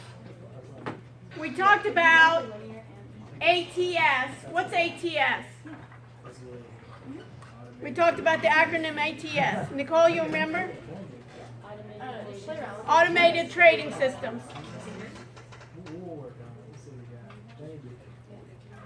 I got automated trading systems, and if you go to ninjatrader.com, You got it? Okay, but then you want to show the R squared and equation after that. you'll see We'll just, format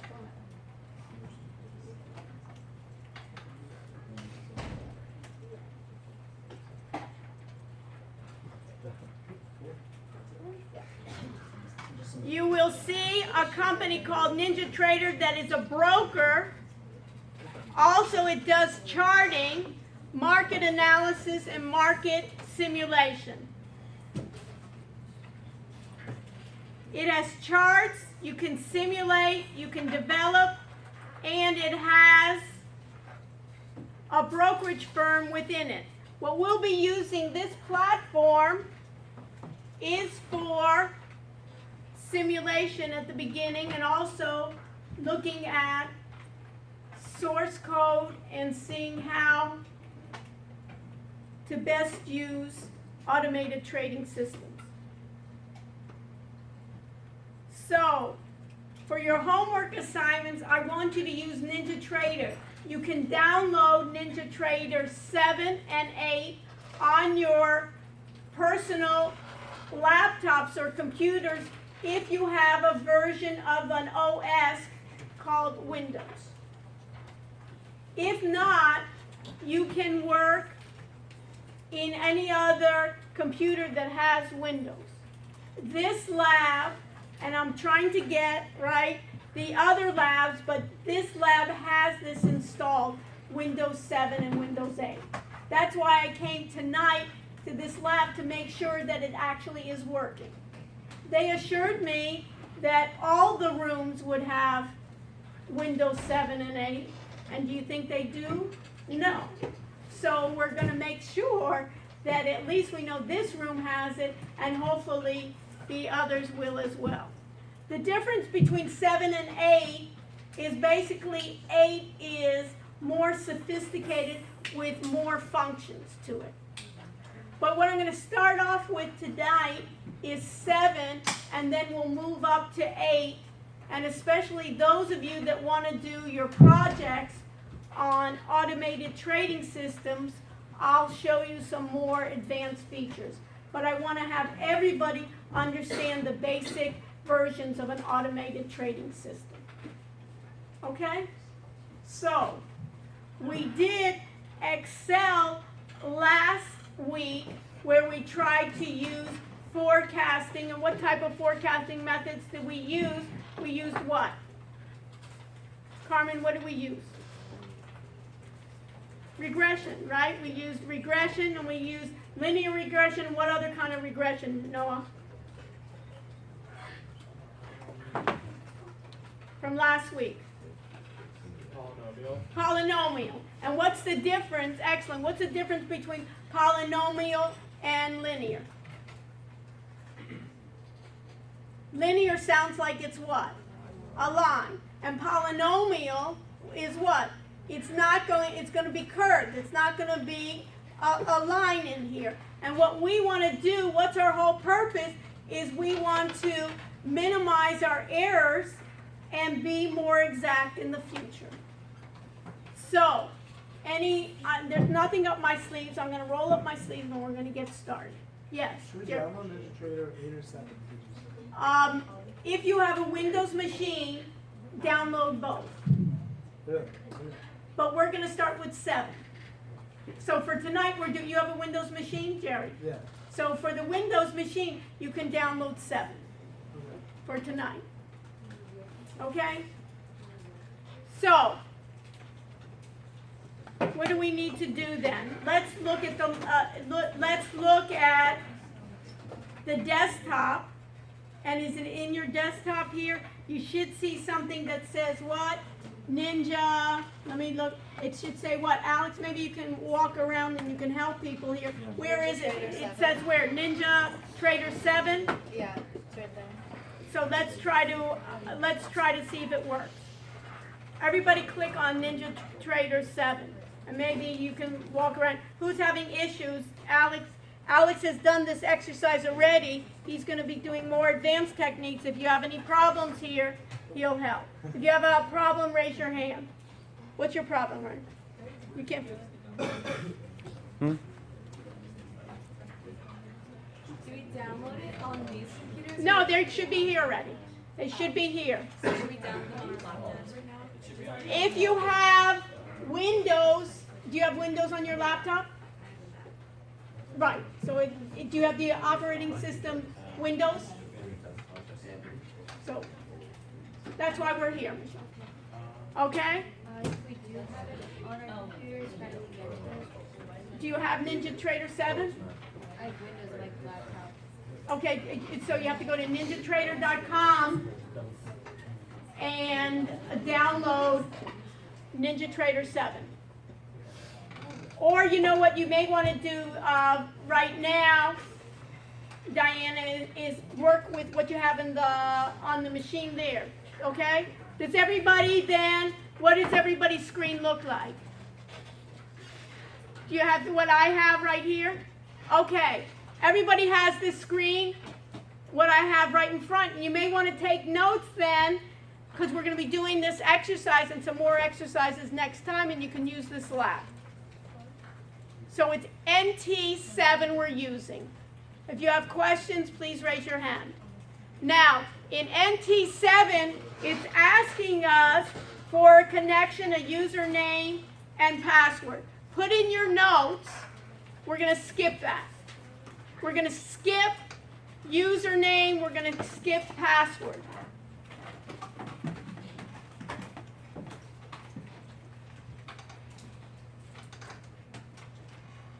And a lot of different tips come up. Those of you that want to know this, look at this. You see how this is moving right now on the screen? What do you think they were using? They were using like a screencasting program, right? To teach somebody else how to use it. So what's nice, some people for their project, for the class, basically took a lot of strategies and created some screencasting programs to teach other people how to use a trading platform. But just to show you here, they have a lot of tips in this in NinjaTrader. They have a YouTube channel, plus they have, if you go to Google and type NinjaTrader tutorials, they have some basically help. They have hundreds of tutorials teaching you about this. But I'm going to just skip it, or I'm going to close out. And right now I'm going to close this chart because I had this chart before. So I'm just going to close this chart right here and exit this chart. And you should get what you see right here is the control center. The control center here is a way in which we can create charts. It's a way in which we can, if you look at it, we do strategies, we can execute. I can have a log of all my performances. I can get tools where I can look at my scripting and I can get help. In the support center, if you look at that, you notice you can even go to YouTube, you can go to Twitter, you can go to Facebook, and you can get a lot of different help in terms of using this platform. What we're going to do is we first need to get external data. We need to connect to external data. So Noah, if I go to File, I want to connect to external data. Where do you think I need to go? Connect. And I want data, but what do I, you remember I'm a cheapskate? Everybody remember that about me? And what do I like then? Michelle, what do I like? I like free, right? So what data should I connect to?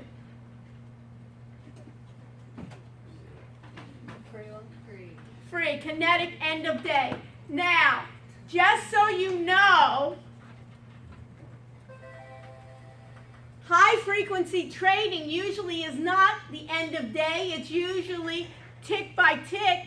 and they may only trade for a minute or 2 minutes or 5 minutes or 10 minutes. That's high frequency trading. By the time we blink our eyes, Sarah, it basically, the trades are over. They went in and went out. But right now for the beginning, we're going to do the end of day. Just like we did in our Excel spreadsheet. Remember where we did end of day for the Yahoo Finance, we get the data coming in from an external feed. So it's similar in that aspect. And you should see on your screen, put a note there, you should see on the lower left-hand corner, Katie, what do you see? In the lower left-hand corner, if you said connect, what are you seeing? Connected. And it should say kinetic, right? So basically, Katie, that means what? That you've connected then to their data feed with basically a way in which you do Yahoo Finance, you connected to their data as well. The next thing I want to do is I want to display on a chart a symbol. Just like we did, we connected in a chart before, Sarah, you remember? Now we're just going to do it with this platform. So I want to get a new chart. So I'm going to do File, New, and then where do I go next? Who can tell me? I want a chart. Chart. Wow, what a class. And I'm going to say chart.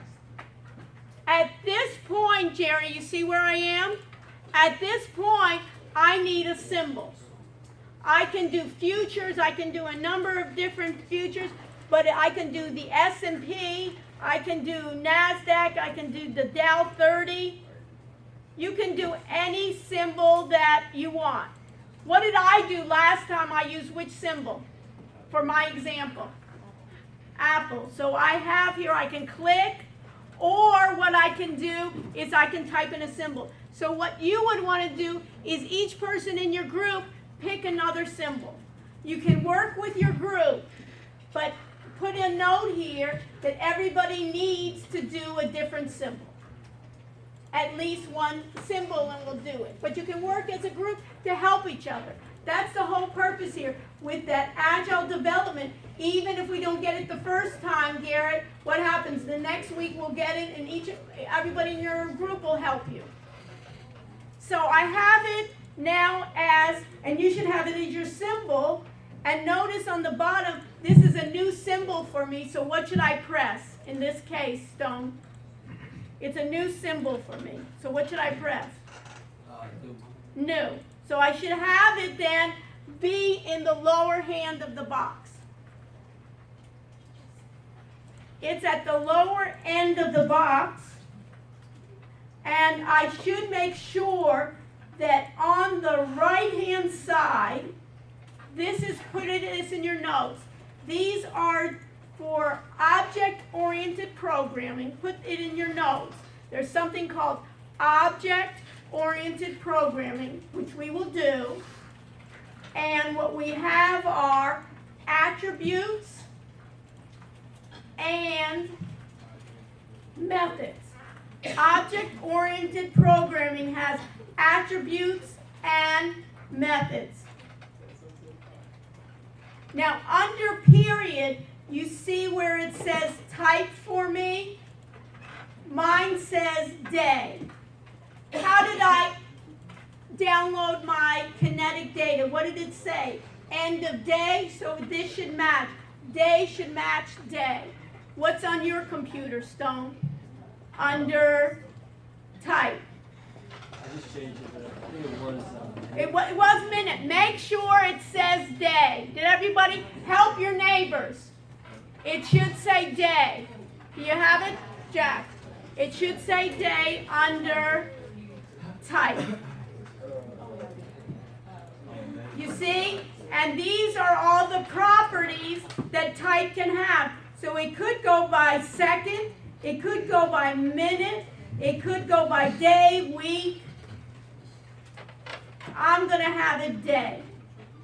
If it says minute, what do I change it to, Jack? Day. And it should say, the label should say AAPL. And now I'm going to say OK.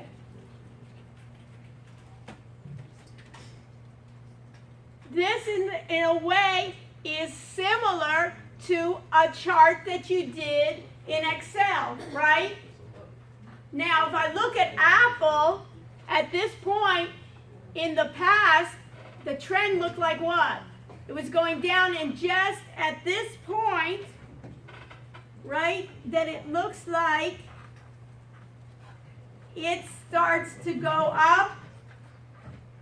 And what we want to do is we want to create a strategy that will tell the computer when to enter a trade, when to exit a trade, and then we want to evaluate how well we did.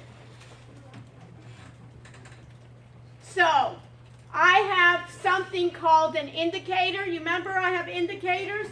So, go with me on the top, and you see these icons, and these icons a lot of times are good when you know what they are, but this one right next to the dollar sign, if I click on it, let's see, if you click on it, these are a number of indicators that you have. For instance, we have an MSA. You see here where we have R squared? Did we use R squared before in Excel? Did we use R squared before in Excel, Carmen? So How this did you has get to built-in, indicators? what? How did you get to indicators? Just like this. Help her out, just like this. You see this like dollar sign here to the left of the dollar sign. Okay. Everything's easy, you know when, Sarah? When you know it. Yeah. Okay? So go down, you'll see R squared, for instance. So a lot of things that we used last week in Excel, you remember those built-in functions? Put this in your notes.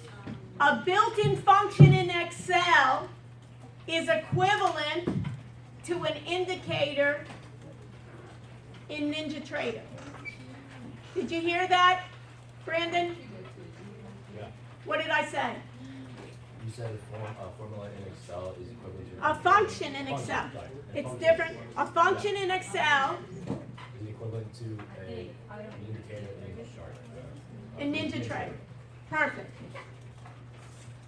So what you do with a trading strategy is that you can use a number of indicators and combine it with rules to tell you when you would enter a trade, when you exit a trade, whether you're going to bet on it going up, which is entering a long, or when you're betting that the stock or the equity will go down, and that's called entering what?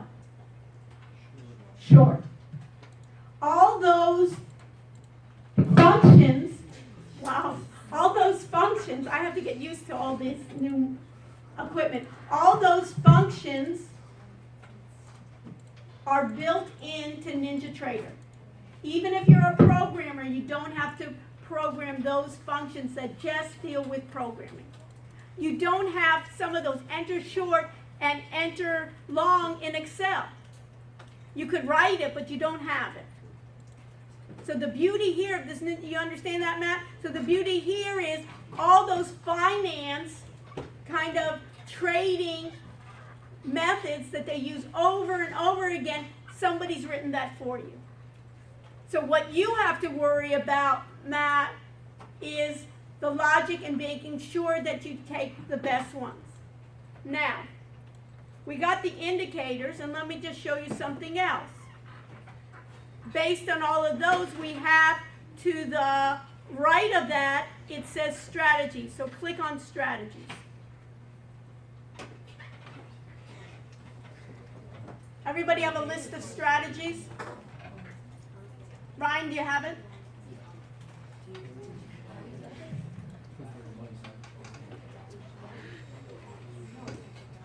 My point is to you now. NinjaTrader platform comes with some built-in strategies. You can find on the web other free strategies that you can import that will do, or other people can sell strategies, or you can work with teams and create your own strategies. Or you can take a given strategy and modify it. What we'll do in this class is start with built-in ones, then we'll modify it, and then those of you that want to get more into depth of it can find other ones that are available for free that you can implement. And you can combine a number of strategies together to find the best ones. And one strategy we'll see does not work on all stocks, and one strategy will do well maybe for a certain period of time and then not well at other periods of time. Or one strategy will do well on daily data, and another strategy will do well on minute by minute or tick by tick. Yes, Ryan? How do you determine when the strategy isn't working? Well, beautiful question. Ryan, did everybody hear Ryan's question? Do you want to repeat, Ryan, your question? It was a great question. And you know I don't always say the great questions, right? But I want you to ask. Okay, Ryan, it's a great question. How do you know when the strategy is going to stop working? How do you know when the strategy is going to stop working? Any ideas before I take a stab at it? Everybody, yes, Matt. Start losing money. When I start, basically what I want, since it's computerized, I want it to give me a minute by minute analysis of how well I'm doing in performance, right? Just like if you go to the tables, right, and you gamble, right, you're going to have a tally of how well you're doing. And what you may do, excellent question, is you may want to build in already how much risk you want. So you may even build into the rule, Ryan, when it goes down by, let's say, 2%, I want to get out of the trade. Or when it's going up by 5%, I don't want to be what, Garrett? Greedy. I want to get out. You can build those stops already into your system. And a good trader that wants to be in business for a longer period of time always puts those in. Because are we going to be right 100% of the time? Of course not. What do we want to do? We want to minimize our losses and increase our gains, just like anything else. Excellent question. Okay. For right now, we'll start, and that's what we can do is once you get a strategy and say, hey, listen, I want to minimize this, then you can just add those. So, let's start off with a sample. All these are built into Excel, and notice I have one that was not built in that I just imported, but I'm going to start off with one that everybody has. Sample MA, what's MA stand for? Moving average crossover. I'm going to click it, and since it's new for me, what should I press then, Stone? New. Now, on the right-hand side are all my parameters. Notice right here, put a note, in a sample moving average crossover, I'm going to have two lines. One is going to be what they call a fast, which it seems like 10 periods. What periods am I talking about right now? Ryan, what periods am I talking about? Is it minutes? Does that mean 10 minutes? Days. But I could have done minutes and that 10 would have been 5 minutes. But right now this says 10 days is my what? My fast or my slow? Moving average. Which one, Ryan? You're on a roll. The 10 days would be this. Read it. Don't guess. I can't find it. Sydney, help him. Fast. Perfect. How many days are slow, Sydney? 25. Can I change those parameters? Yes. And I'll show you later on, Matt, where we can have it. I want to have the most optimal days. What I'll do, how how long would it take me to do each time? 10, 9, 8, 7, 15, change it? A long time. What I'll show you in another time is that you can have the computer test out all the options automatically and find for that stock what gives me the maximum return. So let's say it may be, for this case, it may be 5.15 for this period for Apple. Excellent question. Okay, we got that part. And then I have here, you can see, I have my properties where I could, in this case, tell the computer to trade for me. For our purposes, we could then get a bank account, we could get a brokerage account, Ryan. Let's say we got a Ameritrade or something like that, put money in the account, or we could put money in the account in NinjaTrader, they're a brokerage, and as we're trading, our strategy let them do it. But guess what? In this class, we're not doing that.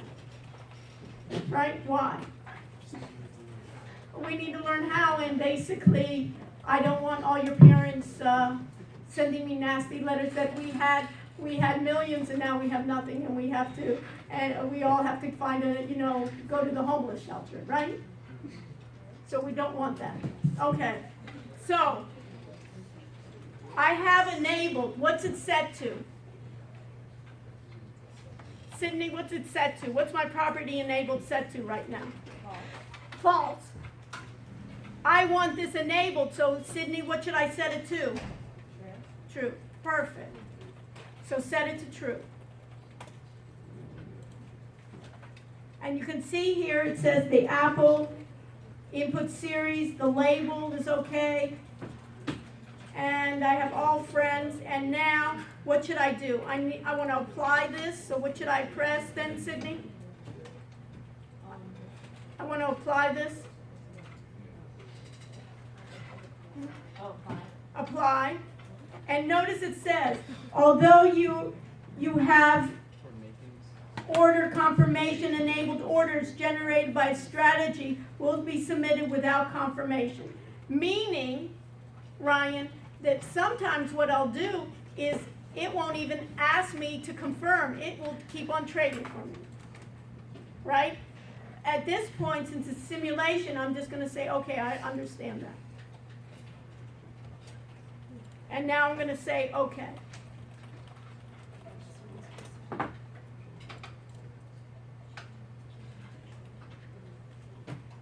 Yes. I've been trying to get mine to just present the information, and every time I restart it, it just keeps on coming out blank. Alex, do you want me to do me a favor and see what his issue is? Well, and for right now, he'll help you with it, and then look on with somebody else for right now. Okay, and then we'll see. It may be a bad computer. I don't know what the issue is. Thank you, Alex. Okay, I have two solid lines there. Put this in your notes. I have two solid lines. I have a green line. When I click it, did you see this, Sarah? When I click it, it almost looks like what? Excel, right? It gives me those markers when I click that green line. And when I right-click, I go to Properties, and you see that this is my SMA, slow or fast? Slow. And then you can see here, if I want to, I could change the color. I could worry about, a lot of times I don't even have to go to the code. I could even change the color of how it looks. You see how it has the color green right there? If I clicked on it, notice I could just pick the colors. You don't have to go into the code and write it, the beauty here. Even if you don't know any programming, Ryan, you can just do it like WYSIWYG. You know, what you see is what you get. So that, the green, put a note there, the solid green means that it's my slow SMA. And my yellow, click on that yellow and right-click on Properties. And what is that? My slow or my fast?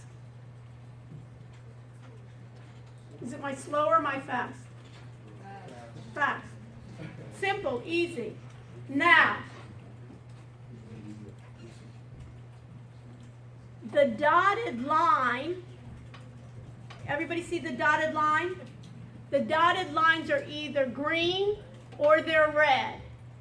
The green means what? I made money or lost money? Made money. If I take my wheel of my mouse and I go backwards in time, notice there's a green here. And why was it green? I can investigate, and what I can do here, if you look at this little cursor and my crosshair, I can go with my crosshair and I can go to this point and it says sell short 100 at 217.90, what is that, 86, and then sell short, and it bought it at what level? Ryan, what amount? 150, 165. So that's less, so why did I make money? Why did I make money? It's less than I bought it for, so why did I make money? Garrett, why did I make money? Do you see this little green line? It's going down. I bought it at 217, and because I'm betting it's going to lose money, so I won. Yes, right. How do you get the crosses? Oh, you see here where the cursor is? Oh, See the cursor, and it has crosshair? Everything's easy. When what? You know it. Okay. Now at this point, it says buy at this point, right? And what happened? It went down. And at this point, it says short. If I had waited, I may have worried I got out too early. So I could change it. And at this point, what happened? This looks like I bought at this point. And did I make money? Yep. Now, I may have made more money had I gotten out here, right? So what you can do sometimes is you can improve by looking at it. You can improve your algorithm, say, trying to find patterns, and then have the computer try to find patterns. So you can see sometimes I won and sometimes I lost. And Ryan asked a great question. And that question is, how do I know how I'm doing? And this is what you need to do next week. Next week you have to download, you have to find a symbol. We're all going to do SMA crossover. And then what we're going to do is we're going to look at the performance. The way you get to the performance is you want to right click.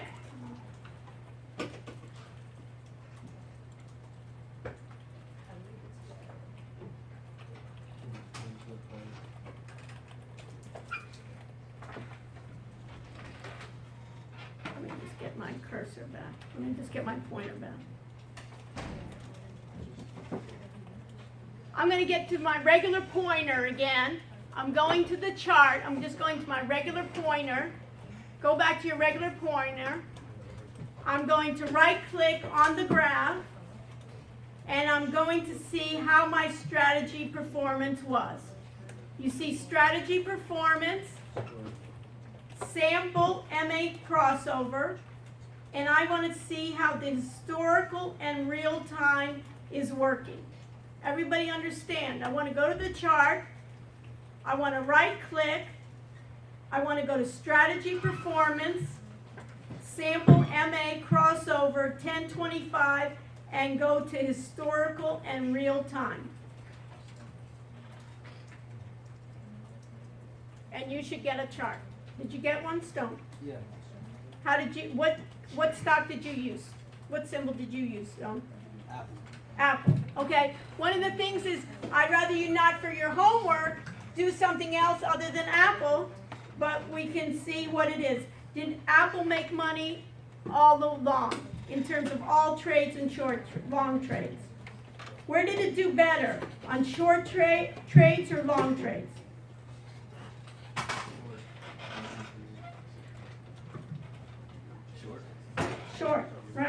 $1,200 versus the long, it only makes $45. So what I wanted, if I wanted to continue, what would I probably do is maybe get rid of the short trades, get rid of the long trades, right? Now, another thing that you want to look at is this is for, how long was this for? By default, it's how long, how much data do I have? I have a year data, percent profitable,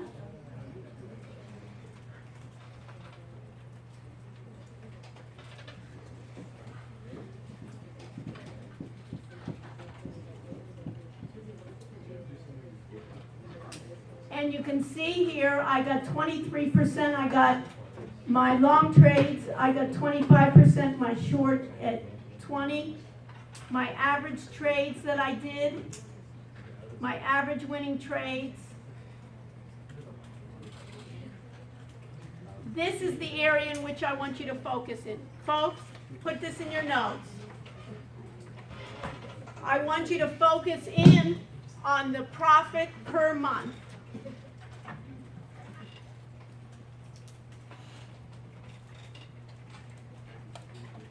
And what I want you to do is I want you to play around with symbols for next week and try to increase your profit per month. Because then you can compare it. Maybe I should just put my money in the bank. Maybe I should just put my money in a mutual fund. So we should compare with stocks and not different strategies? You can, both ways. Okay. You can play around. One trade may be, well, so how do I then, where's a good way to look at this? This looks like what?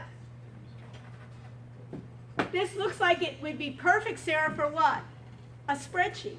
Yeah.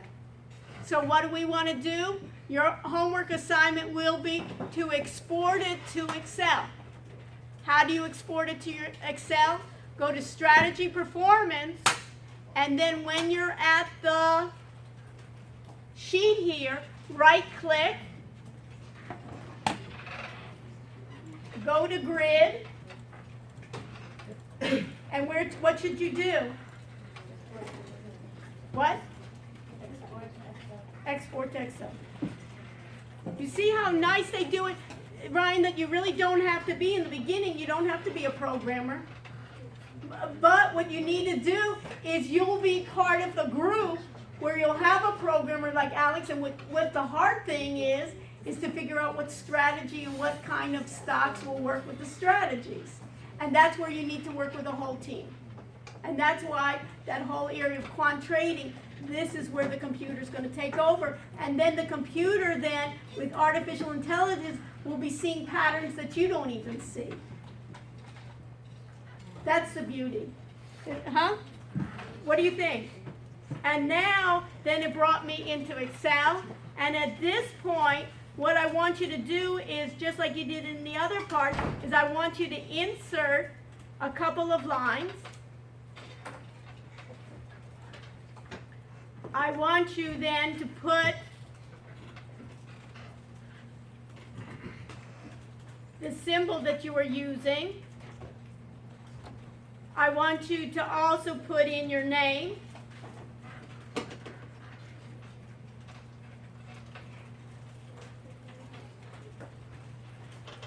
And on sheet 1, when you're going to rename it, basically, when you're going to rename the file, you'll want to then put the date, the last date that we did, which is what? It was 2/11/19, and the symbol. And then you can have many sheets there, and then you can have a sheet with the differences. Basically, that we have the sheets, and then kind of highlight what was your best, Sarah, what was your best stock with the best strategy. And then what you'll be doing, just like you did before, is this can be automated.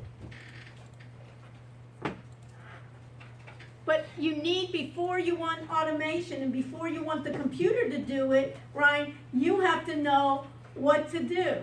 And then you hopefully, with the team, will get better, and hopefully, with the computer algorithms, they will help you learn as well, and machine learning. Yes, Trudy. So are the differences that we're looking at, the differences between each of our individual stocks that we selected, or are we comparing those numbers to something in the future? Within, first of all, within. Oh, so just looking at like our group members and how the numbers compare? Okay. Do you understand? And that's how you'll be looking at groups, and it may be true that you may find out later on, you know what, healthcare stocks are really doing well in this. Or you remember when we were talking about the sectors, or Apple's doing well. But you know what? In another month, Apple's turning around and it's not doing that well with this. One more thing. But you see why I wanted to do, we read that chapter of big data, right? And it didn't come to life. So what I'm trying to show you, that people, you're saying, what is this artificial intelligence? What's happening here is this is what people are doing. I'm doing it in very baby steps, right? But we can't jump any higher. And if you're interested in it, really, then you can start just building upon this. Also, when you start doing strategies, there's something in this called a wizard, that you kind of state what you're looking for, and it will write the code for you. So, what I also want to do is you have the spreadsheet, so you want to save it. So I want to do File, Save As, and this is the format. We're always going to look for, and later on the computer can do the saving as and giving you away, but let me just do it in this way. Let me go to Documents, and then I'll go to my BTE.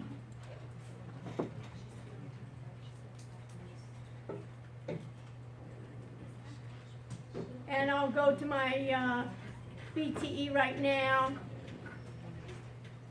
and save it, 210. And under my BT 210, I'm going to have then, I'll create a new folder, and I'll call that folder, I'll call it Ninja Trader, I'll call it NT. I'll call it NT 7.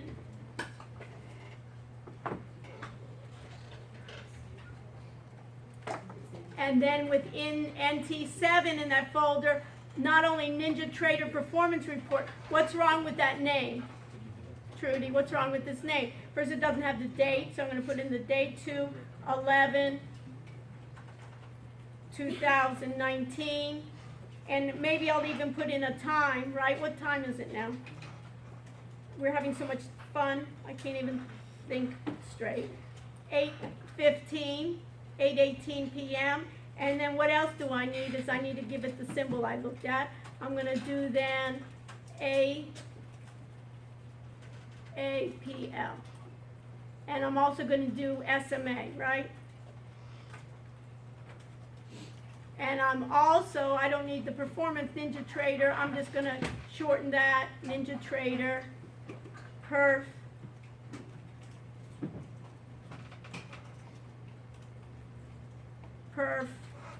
Report,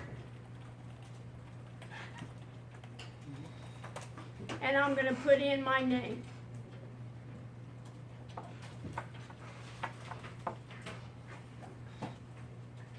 And then I'm going to save. And then I'm going to upload that as an item or a file, as an item, and then I can even put in my item when I record it, I can put then what was my profit per month, what did I use, and I can put little descriptions.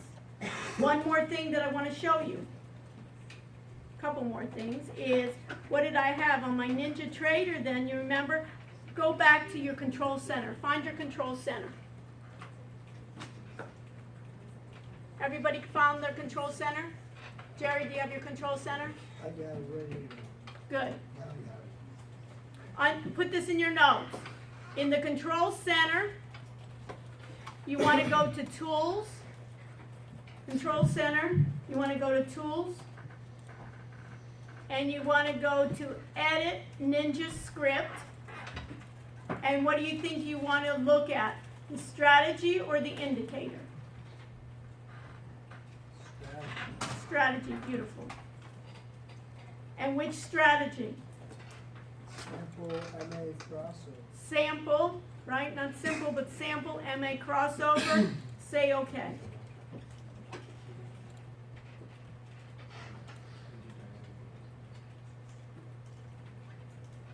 And this is the code. Now,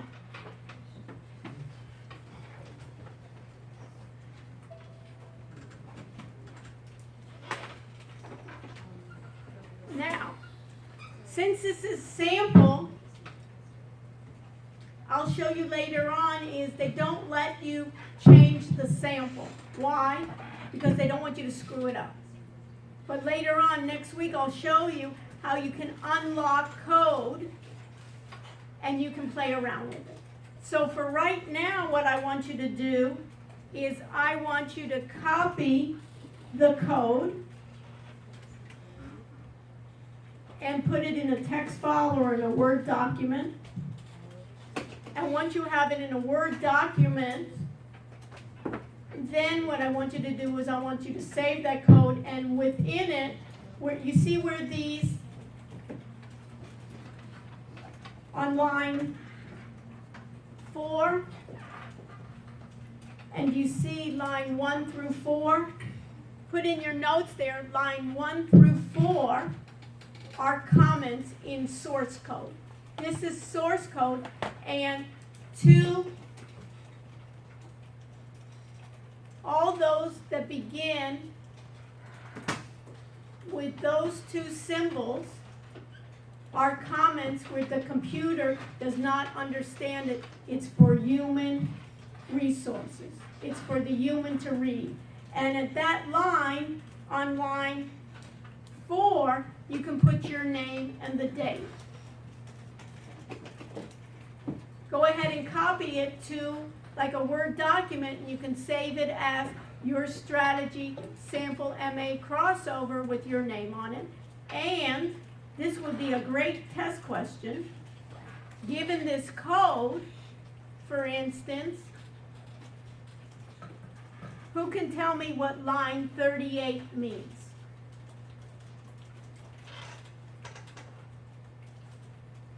Who wants to take a shot at it? Yeah, Matt. It's just saying that this class SMA is going to be orange. Right. Or we can read it, instead of left to right, we can read it right to left and say the orange color of that pen, of that plot, of the SMA fast, right? What's the next line? You're on a roll, Matt. What's the next line? The slow one's green. The slow one's green. And if you wanted to change it, you remember you could change it in the properties, or where's another place to change it, is you could change it in the source code. But easier is just changing the properties, because I don't even need to know what the name, the color is written. All I have to do is change it right there. But these are the kind of things that you can change. Yes. What's the difference between fast and slow again? You remember the number of days? We had like 10 days and 25 days. Yeah. So we'd take 10 days together and do the average, another 10 days and create their average. That's kind of fast. And this one, because it's a moving average. How do you get an average? Let's say we had 100 numbers and we divided it up by, we'd add up all the numbers and divide it by 100. In this case, they take a series of 10 of those closing day prices, or they'll open those closing day prices and put it together, and it creates then that moving day average. So sometimes what they want to do in terms of technical indicators, they want to say when those two averages cross over, we want to do something. When it's below, one is below the other, then we want to buy. When it's above one around the bot, we want to enter short. Remember? Yeah, I got it. Yeah. Perfect. Excellent question, Stone. Keep it up. Now, look at line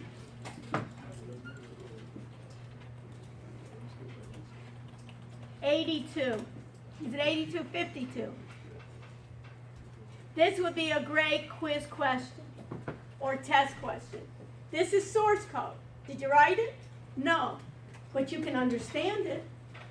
And then with your group, for instance, if you had a team, Sarah, then you could kind of figure out what do we need to do to modify it to get a better strategy. So who can read this and let us know what's happening here? Who wants to give it a try? Who wants to volunteer? Read it and make it in plain English. What do you think, Yasmin? Give it a try. Like you just want me to read it? First read it. That's the start. If possible, SMA fast, SMA slow, one, enter long. Okay, enter long. Let's just stop here. So if we crossed above the fast, crossed above the slow, what do we want to do, Yasmin? It's Yasmin, but Yasmin, please correct me. After we cross above, I don't know, the SMA goes fast. Think about it. Let's not don't give up. If the cross above, the SMA fast crosses above the slow one, what do you want the computer to do? What does that next line say? Buy it. Enter long. That you expect it to go up or you expect it to go down when you enter long? Up. You're betting that that's going to go up. It's going to be, now you're on a roll. Else if what? Else is if it goes, if The SMA fast goes below. goes below which one? Goes Below the SMA slow. You remember we had the green one and we had the yellow one. Then what do we want it to do? Then you want to sell it. Well, we want to sell it, or what are we going to bet? That it's going to be going down or it's going to be going up? That it's going to be going down. Right, I'm betting that it's going down. That's the essence of this strategy.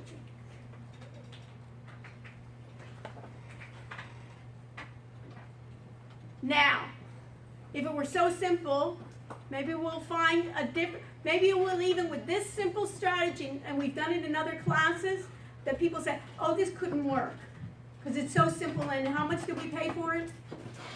Nothing. It turned out there were some companies that did enormously well for short periods of time. Just by doing that, and then I'll show you, we can just optimize it and see, it picks like 10 and what was it, 10 and 25. Later on, we'll have the computer go ahead and not only take one stock, we can give it like 20 stocks, go through and find for each stock what are the best combinations. And try and maximize, what are we looking for? Profit per month. So I want you to, and what basically, it'd be a great test question, Jack, is to give you code like that and explain this to me in English. I wouldn't be asking you write the code from scratch, because guess what? You don't have to. And then later on, if you know the strategy, you know the logic, then you can find a programmer anywhere in the world to write your strategy. That's not the hard part about this. What's the hard part? It's finding the winning strategy. But once you get that winning strategy for those periods of time, and how can you do it? You get it automated and you just basically tell it, after I only want you to pick those that are 0.5% profitable per month. Give me only those stocks. Give me those time periods. And you can go to the beach, you have your phone, and then you put in what, Ryan? You put in stops. When it goes below 2%, you decide how much risk. Get out of it. I don't want to do it. And there's something, let's say we find something really horrible, God forbid tomorrow happen in the market, and everything's crashing. You say, hey, I want to stop trading completely. I don't want to be in the market. You have discretionary over this. But a lot of times, if it's doing well, what do you need to sit there? And that's why everybody's thinking about artificial intelligence, machine learning. This is what is behind it. And everybody talked about FinTech. This is FinTech. And you can think about it in any process that you do. This is in the trading. You set the rules. You set what the algorithms are. So let's review what's for homework for next week. Who wants to help for the review? Noah, let's start with you. What's one thing you have to do? Make sure that you look at this stuff and put in your symbols.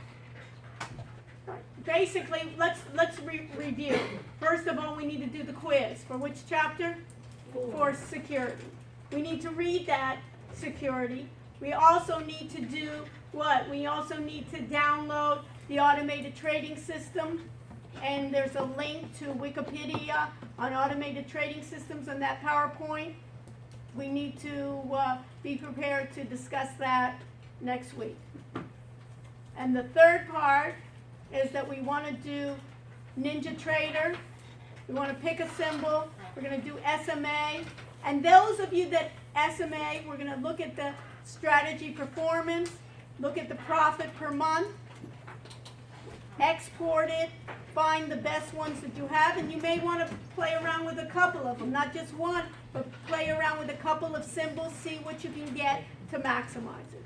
Then with your group, you want to, let's do this now, is you want to go to automated, let's go to your audit area. People were asking, where do I put all this, right?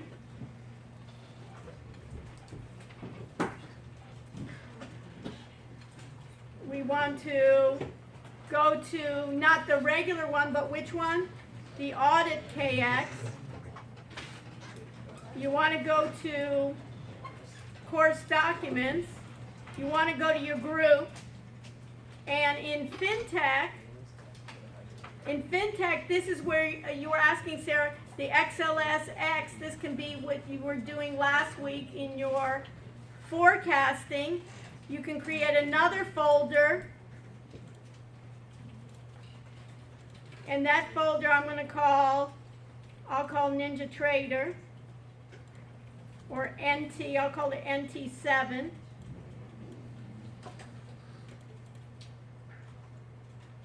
And then under NT7,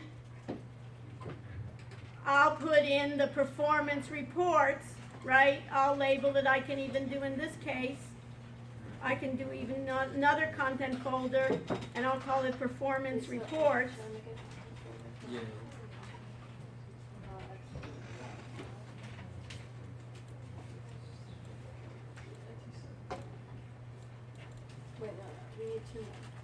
And then I have my performance reports, and in my performance reports, I want to upload them as items. So we can upload ours.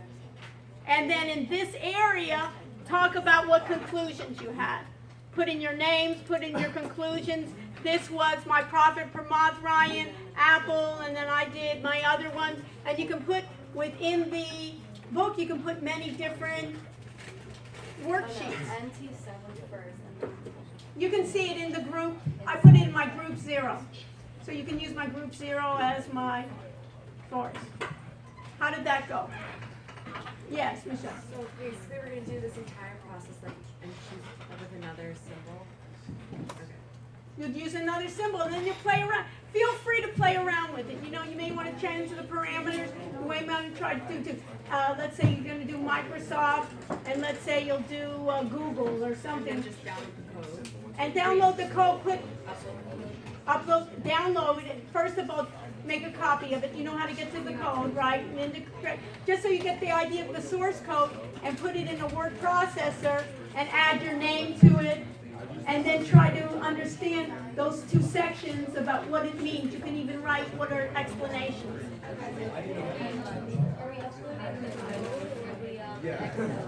Boom. With your name, Diana. Stay with me if you have questions. Did it help? Yeah.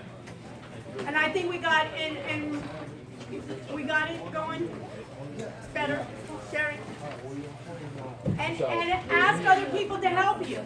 Don't be shy. You know, in this classes, other classes, you know, it may be do your own work, don't, on your homework and so on. It has to be all of yours. It has to be yours that you've done it, but you can basically work with others that, like when Sarah was helping you, she helped you. Sarah can do another company, you can do another one. And basically when Sarah helps you, you can help Sarah when she's stuck. And that's the whole idea for the team effort. And that's what agile development is all about, is working in teams, seeing where everybody has weaknesses, help them so we can get to the next stage. And if we can't get it all in this time, don't worry, but you have to explain, where am I stuck?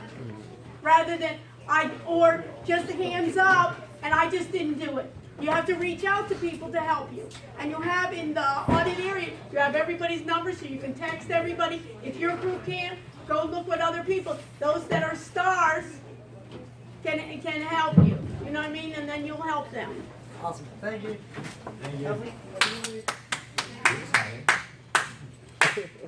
I think you guys did a great job. a sign sheet? Sign it. I didn't do one. You miss it? What? You miss it? Stone, do me a favor. Next week, remind me. You'll be number one signer. Okay? I was one, thank you, and I was making sure to email earlier on the rest of the comments. I'm just, the first couple classes I had, textbook yet, I was understanding. And how are you doing now? Better, So who's in your group? Turner and. And so what if Turner had to leave, you know what's good? Sit down now with fresh in your mind and help Turner right now with the assignment. I took step-by-step notes for Now, that. but show them now. It's not even step by step. See how well you do, and then when you're stuck. Because you know what I mean? You do step by step, but you may have missed one step. Sit with them, and you can almost finish your homework now. So my dears here, how are we doing? We got everything? And how we do with the Excel? Did we do the Excel or no? We did it. You did it? Okay, and you're working well with the group? Everything's good? Okay. Thank you. Happy New Year. Okay. So, let's talk about some things. So, I have a question about the indicator, actually. I'm looking into this right now. So there's a section in it called GOS, and I'm wondering if that refers to... but you do even look at the indicator. Did you try it on a chart? Just physically yeah, on that I chart? can put it in the chart, yeah. It's more incorporating it into a strategy. Yeah, Some of it, I don't understand what's been done. I don't know. So there is a section called GOS in the indicator. Yeah. And Let me I'm just- not sure if that refers to a Gaussian process or not, which is kind of deep I didn't learning write stuff. it, so we, did you look it up? It came from, Because a what Gaussian was process is like deep learning. PRC2, right? Yeah, that's it. Ninja Trader. And this was 7 or this was 8? 7. 7. It's for both. Yeah, but let's see. So did you look at any of these? We may need, because I didn't write it. So, It's just understanding the code. They have a lot of like very yeah, advanced right, math so, in there. right. So what I would do first, before we start looking at the code, is try to basically, what, thank you. So hopefully then, Turner, did you do the Excel for last week? Yeah, I got it. Can you sit with Ryan Yeah. and show him, did you give the, I showed him what I did and my notes, and he was there for a little while. I caught him up when he came back. no, but I mean from the Excel part. You Yeah, did- yeah, no, Yeah, yeah, so I where got we it. took the code and we put it, sorry, not the code, we put From the last week, table. I'm talking about, Yeah, not yeah, from I did today. that. Oh, yeah, yeah, we all did that. Oh, okay, so perfect. Thank you. Let me just, I don't even think I have that here, let me just see.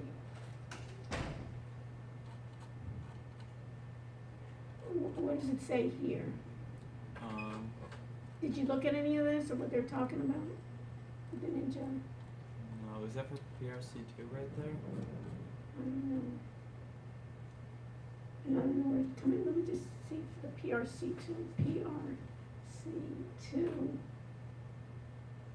stocks and commodities.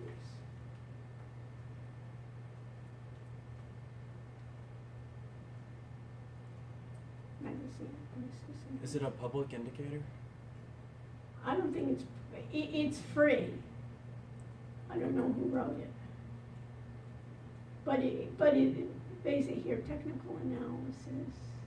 I don't see PRC two. Maybe if Maybe you click the P- must include, Yeah, where's my must include? it's at the bottom Right of here. any search. Just click on the PRC two. Put it in quotes.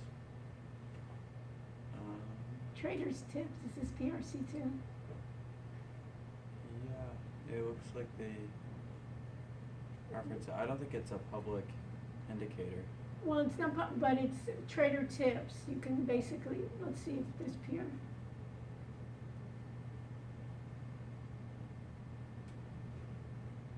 Yeah, PRC, see?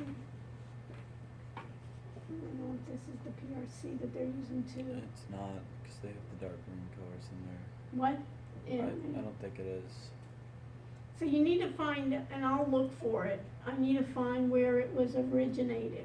Okay, because See, well, because I didn't write it.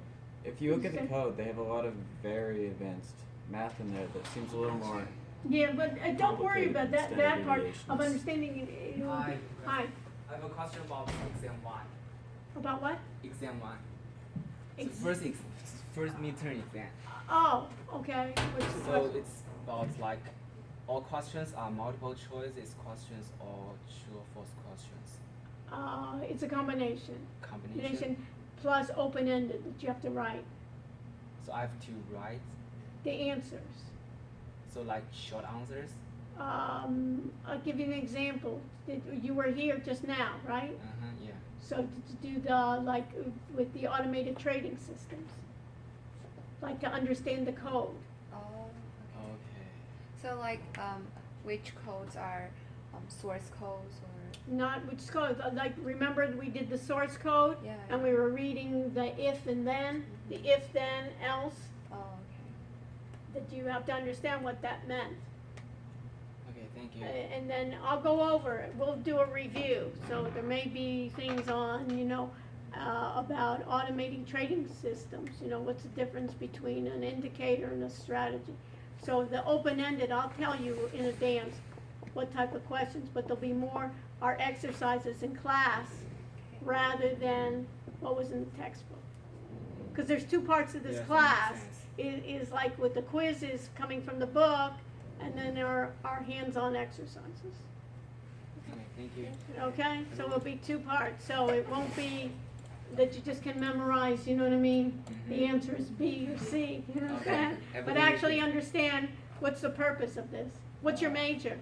Finance. Finance. Yeah. So, and yours? Accounting. Okay, so it's perfect for you, these Yeah. kind of things, this is what they're gonna ask you. And when you think about it, I was telling you before, where are you from? Oh, China. China, and where are you from? Me too. Yeah, so they were talking about today that President Trump was saying, that China's really getting big on artificial intelligence. Yeah.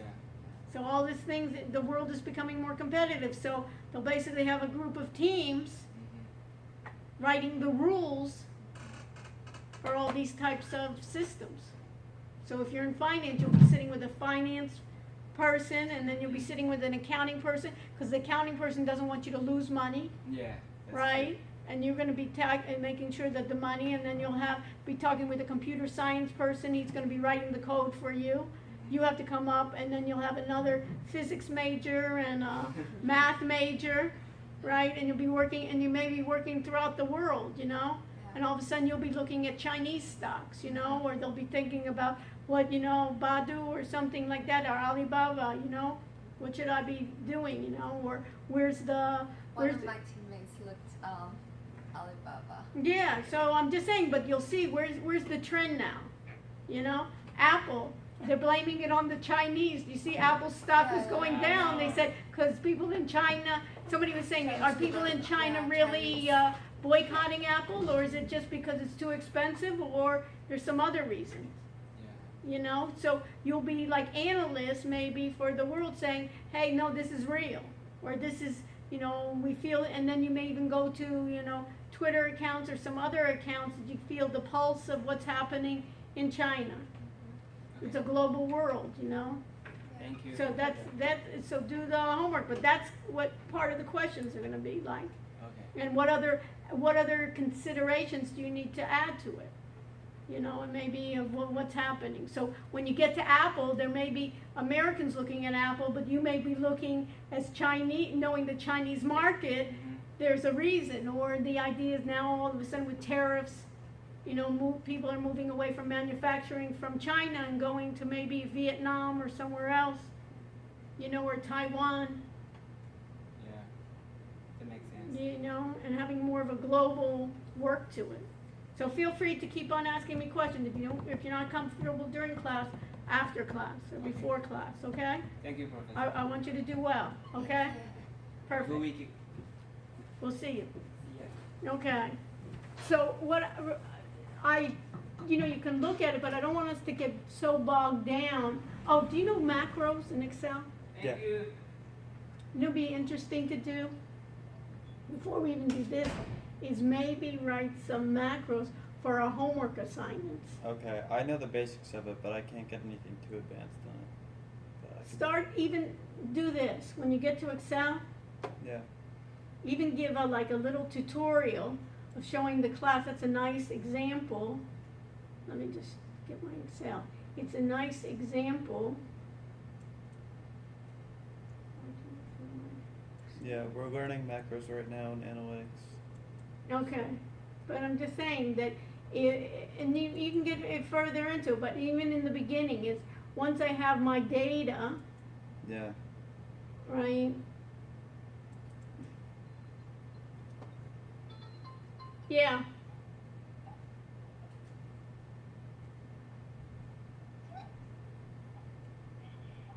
I can't hear you. Somebody tried to play one of the phones upside down. Can you please return it back to upside down? Yeah, which one?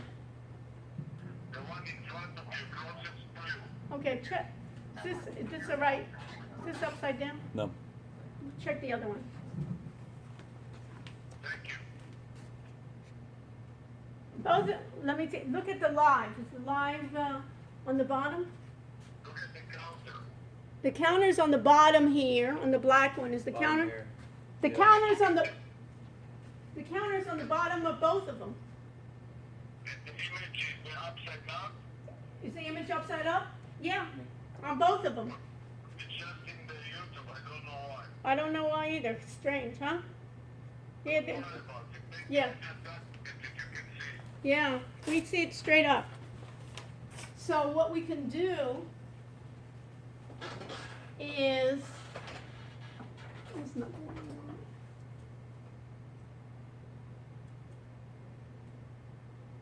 Oh, like this, you can. Like even what you can do is you can create a macro. You can even do like 3 or 4 macros, put them in, and put them into a full macro. Yeah.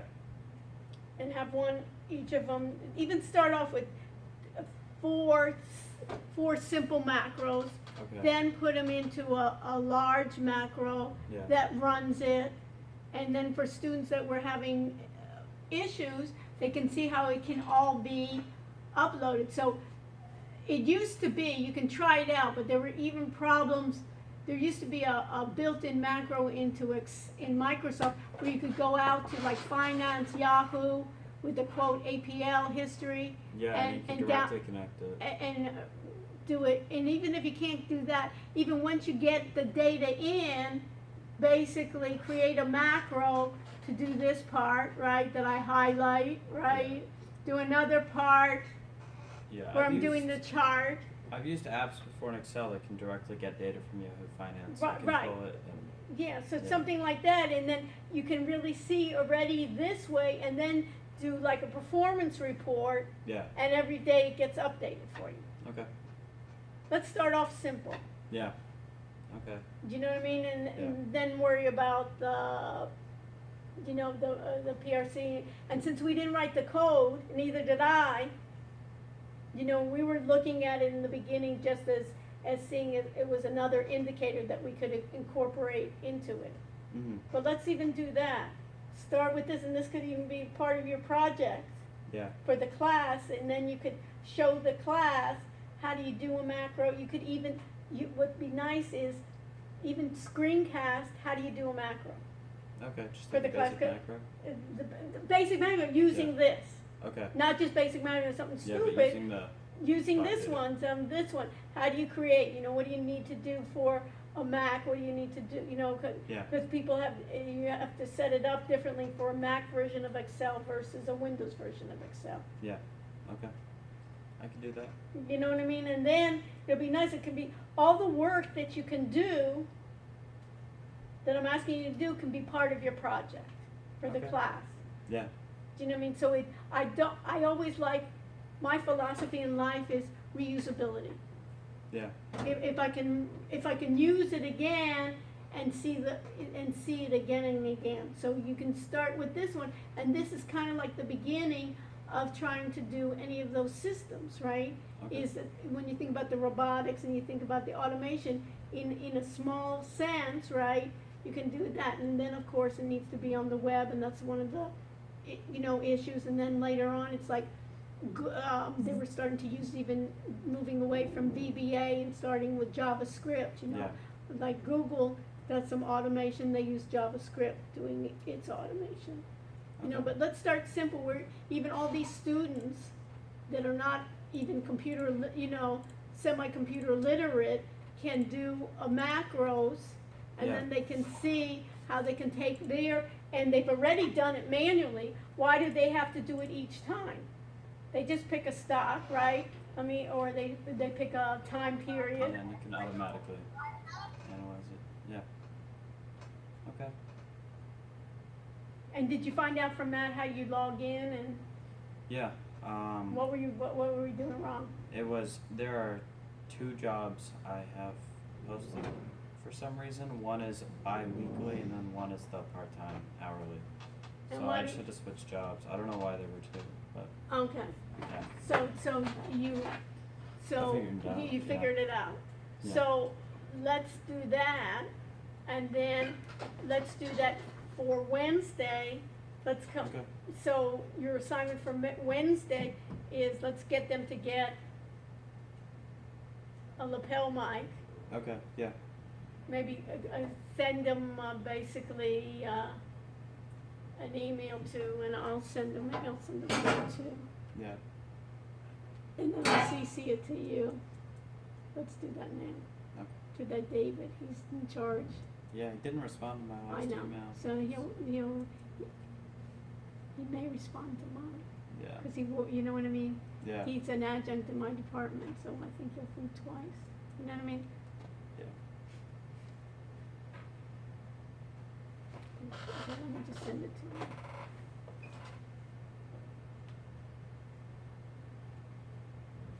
Okay.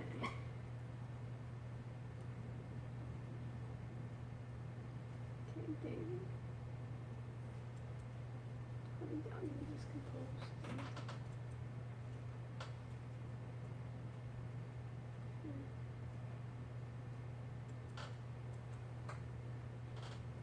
Issues.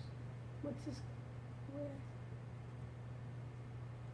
SB 204, right? Yeah.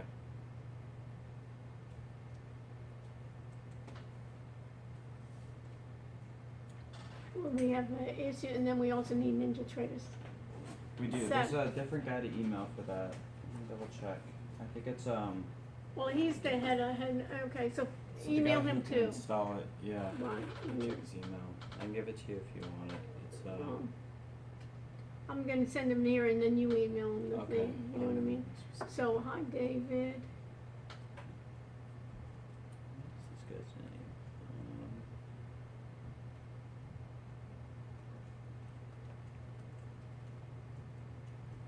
Jorge Rodriguez is the one who does the software installs.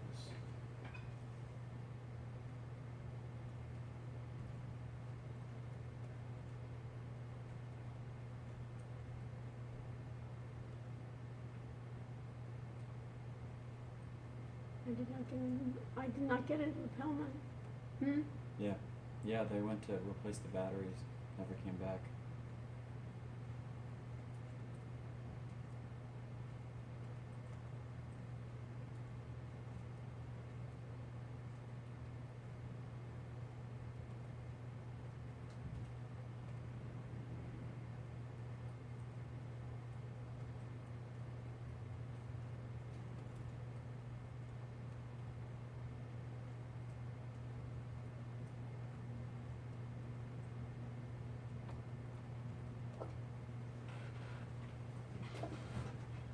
There's extra paper from the name tags. Okay.